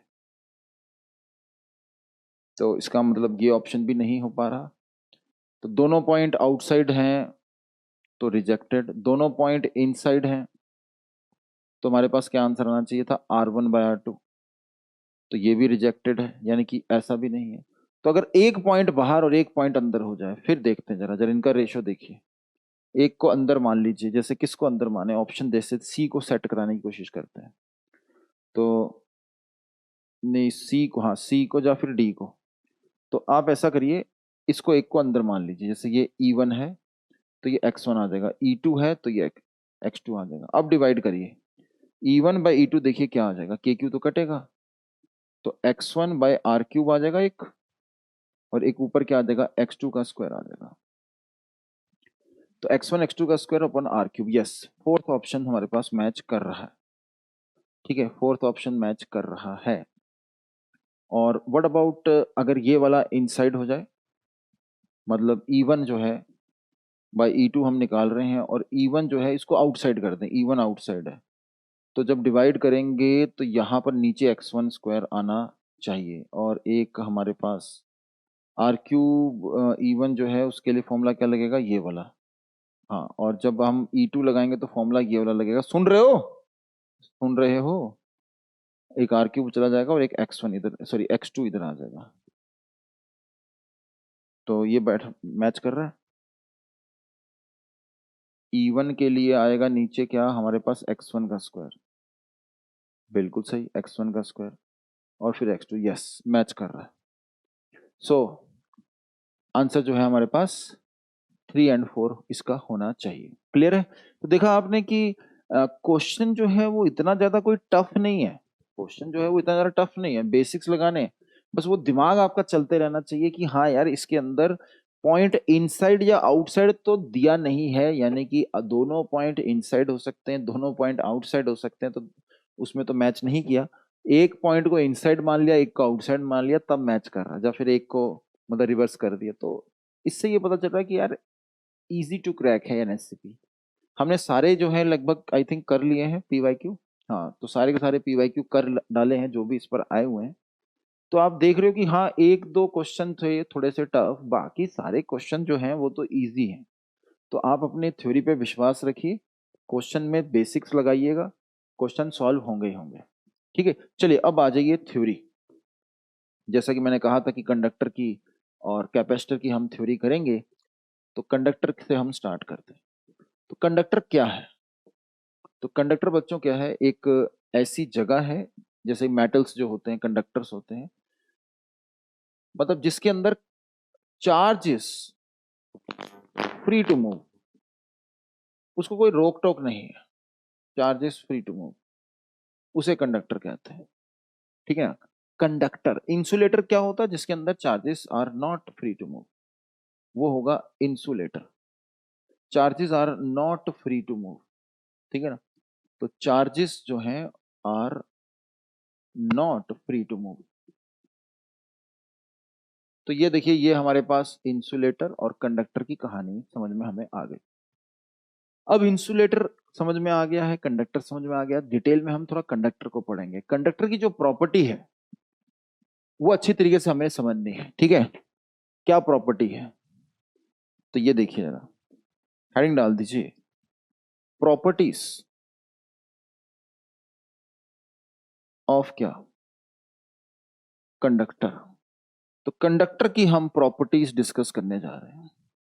तो आइए देखिए जरा, कंडक्टर की प्रॉपर्टी, प्रॉपर्टी नंबर 1, पहली, चार्ज जो होता है ना, charge cannot stay inside conductor. मतलब कंडक्टर के भीतर नहीं आ सकता। कंडक्टर के भीतर का मतलब देखिए सरफेस पर आ सकता है, it can come to surface, but not in the bulk of conductor. Bulk of conductor में नहीं आ सकता। जैसे देखिए ये कंडक्टर है यानी कि लोहा, आपने कहा कि यहां पर चार्ज आ गया, तो नॉट पॉसिबल, ये पॉसिबल नहीं है। कहां कहां आ सकता है? सरफेस पर आ सकता है। तो charge can come to the surface but not in the bulk. फिर लॉजिक के, अरे बताते हैं लॉजिक, प्रॉपर्टी लिख लो पहले, सब बताएंगे, इंटरलिंक्ड है इसलिए। सेकंड प्रॉपर्टी देखिए, electric field inside a conductor under electrostatic condition, condition is and क्या सर, जीरो, इज जीरो। मतलब जैसे कि देखिए ये रहा हमारे पास लोहा, आप अगर मान लीजिए इलेक्ट्रिक फील्ड पैदा कर देते हो बाहर, तो इसके जो इलेक्ट्रॉन्स हैं वो एकदम से दौड़ के इधर आ जाएंगे, और यहां पर देखिए पॉजिटिव चार्ज पहुंच जाएगा एकदम से, फील्ड की डायरेक्शन में पॉजिटिव चार्ज, इलेक्ट्रॉन इधर। काहे सर? क्योंकि यार कंडक्टर के अंदर electrons are free to move. अब वो यहां आ जाते हैं, इसके बाद आगे नहीं जाते। क्यों? धूम मचा ले, जंप लगा ले। अरे क्यों भैया धूम क्यों मचा रहे हो यहाँ पर? ये हवा में नहीं आ सकते। क्यों? क्योंकि यहाँ पर क्या है, bad conductor, air is bad conductor. और यहाँ पर क्या है, ये फ्री टू मूव है। तो इसलिए ये आसानी से मूव कर जाते हैं। और जब मूव करते हैं तो अल्टीमेटली जो इलेक्ट्रिक फील्ड होती है इनसाइड वो हो जाती है जीरो। इलेक्ट्रिक फील्ड इनसाइड क्या हो जाती है? जीरो हो जाती है। अब क्यों हो जाती है, आइए सारे लॉजिक डिस्कस करते हैं। देखिए, जब आपने इलेक्ट्रिक फील्ड लगाई तो इलेक्ट्रॉन्स जो है वो मूव करे लेफ्ट साइड। जैसे ही इलेक्ट्रॉन लेफ्ट साइड मूव करेंगे तो इनकी खुद की फील्ड आ जाएगी। अब इनकी खुद की फील्ड बता दो किधर है? शाबाश, इंड्यूस्ड, ई इंड्यूस्ड। ये क्या है? ई एक्सटर्नल। तो जब एक्सटर्नल राइट साइड है तो इंड्यूस्ड किधर आ रहा है? Left side. और एक्सटर्नल की वजह से इंड्यूस आया, तो इवेंचुअली दोनों बराबर हो जाते हैं। क्यों हो जाते हैं सर बराबर? ये बड़ा क्यों नहीं हो सकता? क्योंकि देखिए, ये इलेक्ट्रिक फील्ड इंड्यूस क्यों आई थी? क्योंकि इलेक्ट्रॉन मूव कर रहे थे। इलेक्ट्रॉन क्यों मूव कर रहे थे? क्योंकि राइट साइड एक्सटर्नल फील्ड थी। राइट साइड एक्सटर्नल फील्ड क्यों थी? क्योंकि किसी एक्सटर्नल एजेंट ने राइट साइड इलेक्ट्रिक फील्ड लेके वो आया था। तो इलेक्ट्रिक फील्ड अगर राइट साइड आती है तो एक induced electric field left side आती है। और इवेंचुअली जब ये दोनों फील्ड बराबर हो जाएंगी तो चार्जेस विल स्टॉप मूविंग, क्योंकि नेट फोर्स बच्चों उस पर कितनी हो जाएगी? जीरो। क्योंकि इंड्यूस्ड फील्ड और एक्सटर्नल फील्ड दोनों यहाँ पर हैं। एक्सटर्नल भी सब जगह पहुंचती है, इंड्यूस्ड इसके अंदर पहुंचेगी और वो एक्सटर्नल जो है उसको बैलेंस कर लेगी। जैसी बैलेंस करेगी तो चार्जेस विल नॉट मूव। तो अंडर इलेक्ट्रोस्टैटिक कंडीशन अंदर जो है नेट फील्ड जो होती है वो जीरो होती है। ठीक है ना? इसको आप नेट कहना चाहो या ना भी कहो तो चलेगा, क्योंकि by default electric field net ही होती है। तो net electric field inside a conductor under electrostatic condition is zero. तो अब बताइए कंडक्टर क्या हो जाएगा? इक्विपोटेंशियल हो जाएगा ना? Conductor will be equipotential. कैसे सर? अरे भाई, आपको एक फॉर्मूला कराया था, dv is equal to minus E dot D R. तो अगर बच्चों ये जीरो है तो ई डॉट डी आर की वैल्यू क्या आ जाएगी? एंड तो बस, तो इसका मतलब एक तरीके से ये भी कह सकते हो cos 90 यानी कि थीटा क्या होगा? 90। तो कंडक्टर विल बी इक्विपोटेंशियल। क्यों? क्योंकि E dot D R zero है, इसलिए इक्विपोटेंशियल है। समझ नहीं आया? ध्यान से सुनो। ई डॉट डी आर कितना हो जाएगा? जीरो। क्यों? क्योंकि ई जीरो है। क्यों? क्योंकि पिछला पॉइंट। तो अगर ई डॉट डी आर जीरो, इसका मतलब डीवी क्या है? जीरो। इसका मतलब वी क्या है? कांस्टेंट। बोलो समझ में आया? और समझ में आया कि नहीं? एक बार फिर से सुन लो। E dot D R zero है क्योंकि ई जीरो है। क्यों ई जीरो? पिछला point. E dot D R zero तो इसका मतलब डीवी जीरो। डीवी जीरो इसका मतलब वी क्या है? कांस्टेंट। तो इक्विपोटेंशियल होता है। सिंपल। और यहां पर अगर फील्ड लाइंस की बात करें तो electric field lines will be perpendicular to the surface. Sir इसका लॉजिक ये रहा भैया, इसका लॉजिक ये रहा, ये रहा। E dot D R zero है तो बाहर अगर इलेक्ट्रिक फील्ड है कंडक्टर के तो वो हमेशा सरफेस के परपेंडिकुलर होने वाली है। जैसे एग्जांपल लेके समझाता हूँ। ये देखिए, ये रहा कंडक्टर, आपने इसको कुछ चार्ज दिया, तो चार्ज दोगे तो फील्ड लाइंस जो है ना वो कुछ इस प्रकार से निकलेंगे। अंदर जो है चार्ज तो रह ही नहीं सकता, तो जो भी चार्ज दोगे वो सरफेस पर आएगा और अंदर जो है फील्ड नहीं होती। तो कंडक्टर के अंदर ये लोहा है और बाहर क्या है? हवा। तो लोहे के अंदर फील्ड नहीं होती, नो इलेक्ट्रिक फील्ड, और यहां पर इलेक्ट्रिक फील्ड होगी। अब बताओ जो लॉजिक कह रहे थे इस तरह, ये बता दीजिए charge can not stay inside conductor. क्यों नहीं चार्ज जो है इनसाइड रह सकता? सरफेस पर क्यों आता है? क्योंकि आपको पता है कि अगर, ध्यान से सुनिए, अंदर चार्ज होता तो गॉस लॉ फेल नहीं हो जाता। देखिए, अगर अंदर चार्ज होता तो आप ऐसे गॉसियन सरफेस ले लीजिए, फील्ड कितनी है अंदर? जीरो। तो ई डॉट डी एस कितना आना चाहिए? जीरो। तो चार्ज कितना होना चाहिए? जीरो। तो ऑब्वियसली समझ में आ रहा हमें। तो ये चीज जो है क्लियर हो गई। दूसरी चीज हमें क्लियर होगी, नेट इलेक्ट्रिक फील्ड जीरो हो जाती है। क्यों? क्योंकि चार्जेस मूव करते हैं। क्यों? क्योंकि उन पर फोर्स लगी है, तो चार्जेस मूव करेंगे। कोई कंडक्टर है, इंसुलेटर होता तो मूव नहीं कर पाते, कंडक्टर है तो ये मूव कर रहा है, तो इसलिए इलेक्ट्रिक फील्ड फाइनली जीरो हो गई। और कंडक्टर विल बी इक्विपोटेंशियल। क्यों? क्योंकि E dot D R zero है तो डीवी जो है वो जीरो आएगा, यानी कि वी कांस्टेंट। और अगर इलेक्ट्रिक फील्ड है तो वो सरफेस के परपेंडिकुलर होगी। यानी कि अगर मान लीजिए कंडक्टर कुछ ऐसा है और इस पर आपने कुछ चार्ज दे दिया, इस पर सवाल एडवांस में पूछा जा चुका है, तो आपको भी भैया क्लियर होना चाहिए कि अब ऐसे में जो फील्ड लाइंस होंगी वो हमेशा सरफेस के परपेंडिकुलर आने वाली हैं। तो ये हमेशा सरफेस के परपेंडिकुलर ही आने वाली है।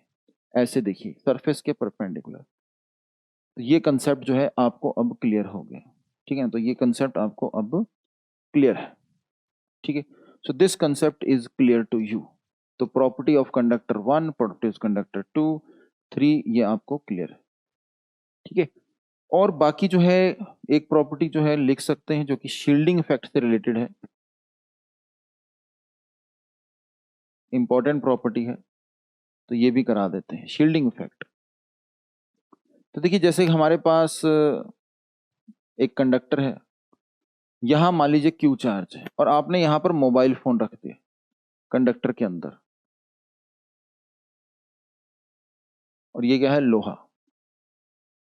तो आप बताइए क्या आपके मोबाइल फोन पर इलेक्ट्रिक फील्ड जो इस चार्ज के कारण, जो बाहर चार्ज था इसके कारण जो इलेक्ट्रिक फील्ड प्रोड्यूस होगी, क्या वो मोबाइल फोन को इफेक्ट कर पाएगी? तो आंसर इज नो। व्हाई? क्योंकि जैसे ही ये क्यू चार्ज आएगा तो ये इसके इलेक्ट्रॉन को खींचने वाला है, यहां पर क्या आने वाली है, डेफिशिएंसी। तो अंदर फील्ड कितनी हो जाएगी, 0। तो यानी कि आपको ये चीज पता चल चुकी है क्या, ध्यान से सुनो, कंडक्टर की सरफेस, क्या कंडक्टर की सरफेस पर चार्ज कुछ इस प्रकार से आता है कि अंदर इलेक्ट्रिक फील्ड कितनी हो जाए, 0 हो जाए।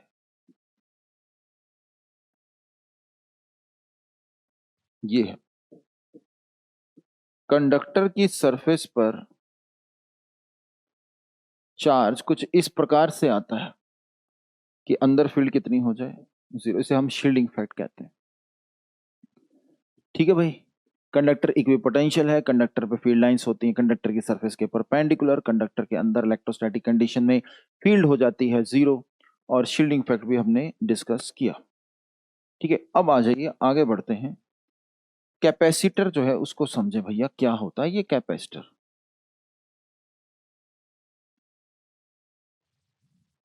तो कैपेसिटर बेसिकली क्या है, एक डिवाइस है, क्या है, एक डिवाइस है, a device that is used to store electric energy, that is used to store electric energy, ठीक है ना। जैसे एग्जांपल के लिए एक कंडक्टर ले लेते हैं, जैसे ये स्फीयर है, इसका रेडियस है r, तो ये भी क्या है, एक कंडक्टर है, तो ये भी एक कैपेसिटर है। आप इसको चार्ज दीजिए, तो जैसे चार्ज देंगे तो इसके ऊपर कुछ एनर्जी इसके अंदर स्टोर हो जाएगी, ठीक है ना। तो हम कहेंगे कि ये क्या है, एक कैपेसिटर है। तो what is this capacitor? Capacitor device that is used to store electric energy, electric potential energy rather, थोड़ा ज्यादा स्पेसिफिक है, इलेक्ट्रिक पोटेंशियल क्या, एनर्जी।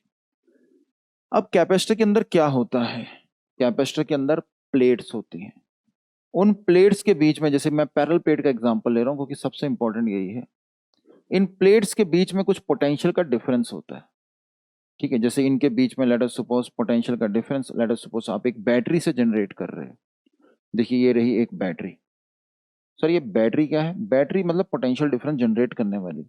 इसके अंदर बड़ा डंडा है, बड़ा डंडा जो होता है वो बच्चों हायर पोटेंशियल पर होता है, और लोअर डंडा मतलब छोटा डंडा लोअर पोटेंशियल पर होता है। तो जिसकी वजह से क्या है, पोटेंशियल डिफरेंस जनरेट हो रहा है बैटरी की वजह से, तो इस पर देखिए पॉजिटिव चार्ज और इस पर कुछ नेगेटिव चार्ज आ जाता है। अगर आप बैटरी की वोल्टेज डेल्टा वी जो है इसको बढ़ाते हो तो चार्ज भी ज्यादा आता है, क्योंकि ज्यादा पोटेंशियल डिफरेंस है तो फील्ड भी ज्यादा आएगी। क्यों? क्योंकि इनके बीच में बच्चों जो फील्ड आने वाली है वो अब बढ़ जाएगी। क्यों? क्योंकि electric field into distance potential difference रखना है। फिर से सर, यहां पर जो इलेक्ट्रिक फील्ड है और जो ये डिस्टेंस है डी, तो electric field into D delta we होना चाहिए कि नहीं होना चाहिए? अरे मैग्नीट्यूड लिख रहा हूँ, E dot D R is equal to minus D V वाला, सिर्फ मैग्नीट्यूड लिख रहा हूँ। तो अगर ये डेल्टा वी बढ़ेगा, डी तो कांस्टेंट, तो इलेक्ट्रिक फील्ड भी बढ़ेगा, इलेक्ट्रिक फील्ड बढ़ेगा तो चार्ज भी बढ़ेगा। क्योंकि जो इलेक्ट्रिक फील्ड होती है यहाँ पर एक प्लेट के द्वारा, उसका भी फॉर्मूला मैं आपको बता देता हूँ। ठीक है, जैसे ये प्लेट है, अगर इस पर सिग्मा चार्ज डेंसिटी है, ठीक है, सिर्फ और सिर्फ ये इंसुलेटिंग है, मतलब एक सरफेस है इंसुलेटिंग, तो यहां पर जो फील्ड की वैल्यू आती है E, इसका फॉर्मूला बच्चों सिग्मा बाई 2 एप्सिलॉन नॉट होता है। ये कैसे आता है? गॉस लॉ लगा के आता है। ऐसे एक गॉसियन सरफेस लेते हैं और इसके लिए गॉस लॉ लगाते हैं। ये लगा ही देता हूँ। देखिए यहाँ पर इलेक्ट्रिक फील्ड है E, तो इसके लिए गॉस लॉ लगाओ।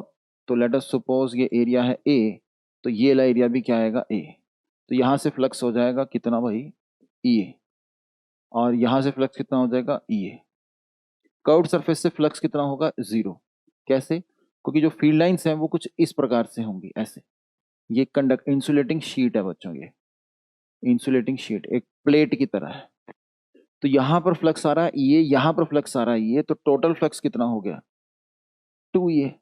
कर्व्ड सरफेस तो कुछ है नहीं, तो चार्ज इनक्लोज कितना होगा? सिग्मा इंटू ए, और डिवाइड बाय कर दो एप्सिलॉन नॉट। तो इलेक्ट्रिक फील्ड यहां से आपको कितनी मिल गई? Sigma by 2 epsilon naught.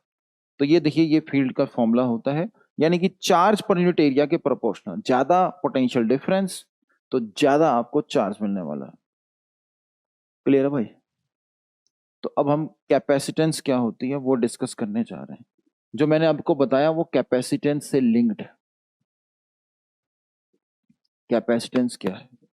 तो हम बोलेंगे कि जो प्लेट्स थी उनके अक्रॉस पोटेंशियल डिफरेंस अगर आप बढ़ाते थे तो चार्ज इस पर पॉजिटिव नेगेटिव बढ़ जाता था।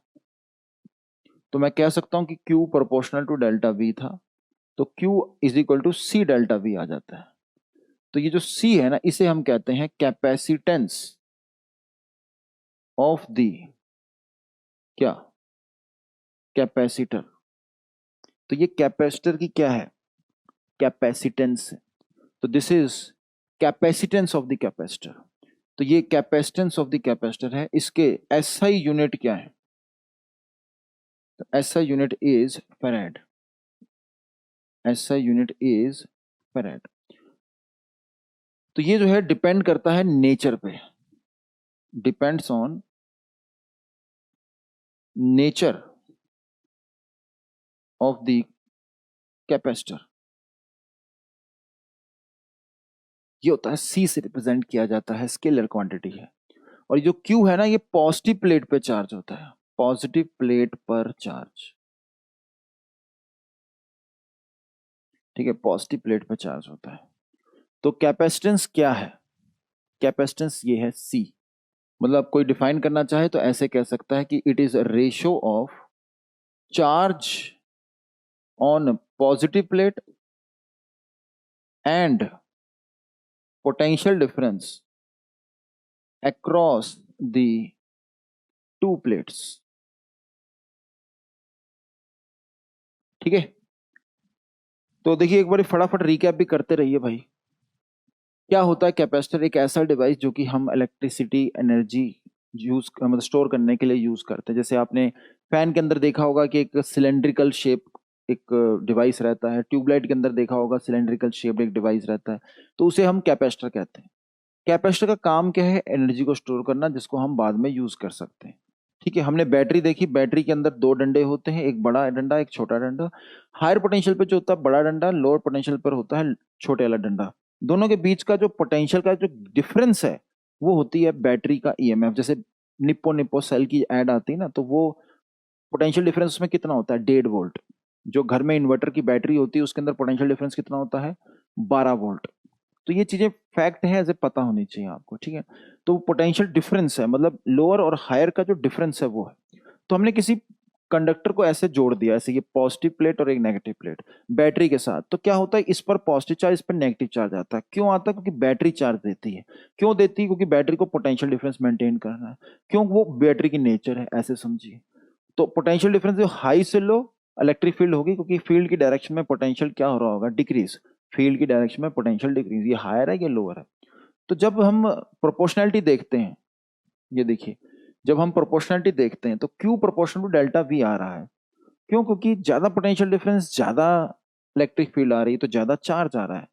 तो जिसके कारण हम कह सकते हैं कि प्रोपोर्शनैलिटी एक आ रही है हमारे पास, और उस प्रोपोर्शनैलिटी कांस्टेंट का नाम क्या है? C। और हम एक पैरेलल प्लेट कैपेसिटर जो है सबसे ज्यादा इंपॉर्टेंट वो पढ़ने वाले हैं, तो मैं लिखने जा रहा हूं। तो सबसे important heading, capacitance of a parallel plate capacitor. ओए, फिर से,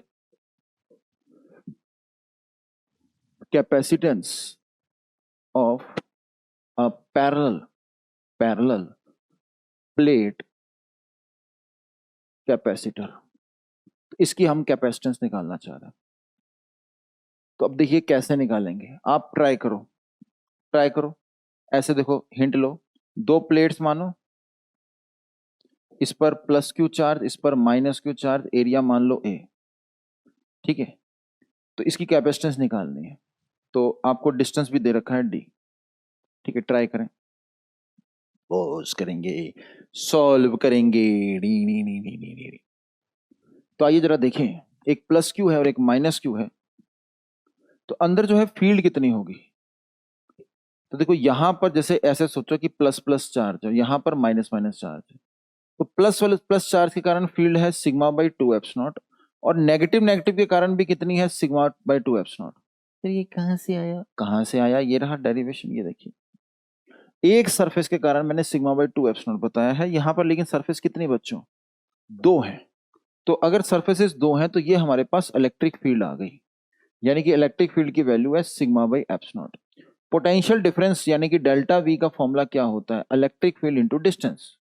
तो पोटेंशियल डिफरेंस क्या आ जाएगा, इलेक्ट्रिक फील्ड का फॉर्मूला क्या है, sigma by apps not into distance. और सिग्मा का मतलब क्या है, चार्ज डिवाइड बाय एरिया, और ये रहा इंटू क्या, डिस्टेंस। हमें चाहिए था सी, हाँ जी सर सी चाहिए था, तो क्यू बाय डेल्टा वी करना पड़ेगा, क्योंकि क्यू होता है सी डेल्टा वी।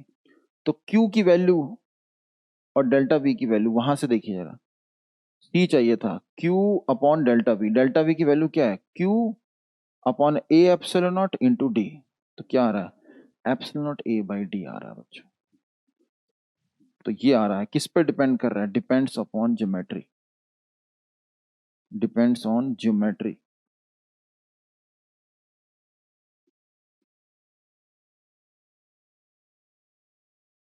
तो ज्योमेट्री ऑफ द कैपेसिटर पर डिपेंड करता है।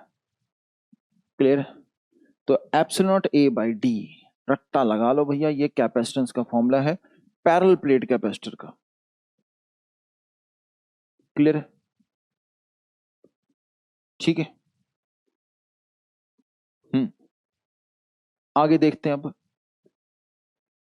अब हम देखने जा रहे हैं एनर्जी, वेरी इंपॉर्टेंट, ये भी बहुत इंपॉर्टेंट है, एनर्जी ऑफ अ कैपेसिटर। तो कैपेसिटर की क्या एनर्जी होती है, देखिए ये रहा हमारे पास एक कैपेसिटर, पैरेलल प्लेट कैपेसिटर ही ले लेते हैं, क्योंकि हमने अभी पैरेलल प्लेट कैपेसिटर करा है। इसके बीच का गैप है डी, इसके ऊपर चार्ज है क्यू, इसके ऊपर है माइनस क्यू, ये रही पॉजिटिव प्लेट और ये रही क्या, नेगेटिव प्लेट। तो एक है पॉजिटिव प्लेट और एक है नेगेटिव प्लेट। हमें क्या चाहिए, इसकी एनर्जी चाहिए। हम ये निकालना चाहते हैं कि यार इसकी अगर कैपेसिटेंस हमारे पास है कुछ, तो इसकी क्या एनर्जी होगी। तो कैपेसिटेंस मान लीजिए दे दीजिए, चार्ज दे दिया, इसके ऊपर चार्ज हमें पता है, तो हमें क्या निकालनी है, इसकी एनर्जी। तो क्या फॉर्मूला होगा, तो ऐसा करते हैं, इसको चार्ज करते हैं। मान लो हल्का सा चार्ज करा, मतलब लेट अस सपोज जैसे बैटरी कनेक्ट करी आपने, तो एक बड़ा डंडा लगाया, एक छोटा डंडा लगाया, ऐसे कनेक्ट कर दिया, तो ये बैटरी कनेक्ट कर दी। तो बैटरी चाहेगी कि इसके क्रॉस कुछ पोटेंशियल डिफरेंस आए, तो वो कितना है, डेल्टा वी, है ना। तो डेल्टा वी पोटेंशियल डिफरेंस आए, तो इसके ऊपर चार्ज भी बढ़ेगा। फाइनली इसके पास कितनी एनर्जी होगी, ये मुझे फाइंड करना, आई हैव टू फाइंड कि what is the energy of this capacitor. तो देखो उसको कैसे निकालूं, तो चलो बैटरी को भी हटा देते हैं, अभी लगाई मैंने थी समझाने के लिए कि देखिए पोटेंशियल डिफरेंस आएगा तो चार्ज आएगा। तो लेट अस सपोज हल्का सा मैं इसे चार्ज कर रहा हूं, मतलब यहां पर माइनस डी क्यू है, यहां पर प्लस डी क्यू है, ठीक है। और इसके बीच में कुछ, जैसे चार्ज मान लीजिए इसके ऊपर अभी क्यू है, तो प्लस क्यू है, तो इसके ऊपर कितना आ रहा है, माइनस क्यू आ रहा है। ठीक है, तो माइनस क्यू आ रहा है। तो अब अगर यहाँ पर Q और यहाँ पर माइनस क्यू आ रहा है, तो अब आप क्या करेंगे, पोटेंशियल डिफरेंस बहुत आसानी से लिख सकते हो। तो पोटेंशियल डिफरेंस कितना होगा बताइए जरा, Q/C हो जाएगा। और अब अगर वर्क डन की बात करोगे, वर्क डन, तो ये क्या होता है, चार्ज मल्टीप्लाइड बाय क्या, पोटेंशियल डिफरेंस। तो चार्ज कितना बच्चों, dq, और पोटेंशियल डिफरेंस कितना है, Q/C। तो ये क्या आ गया, वर्क डन। एक बार फिर से देखिए जरा, हम यहां पर वर्क डन लिखने जा रहे हैं। वर्क डन जो है वो चार्ज इंटू पोटेंशियल डिफरेंस है। तो चार्ज जो है वो हमारे पास क्या है, dq, और पोटेंशियल डिफरेंस कितना है, Q/C। ये फॉर्मूला क्लियर है भैया, work done is equal to charge into potential difference.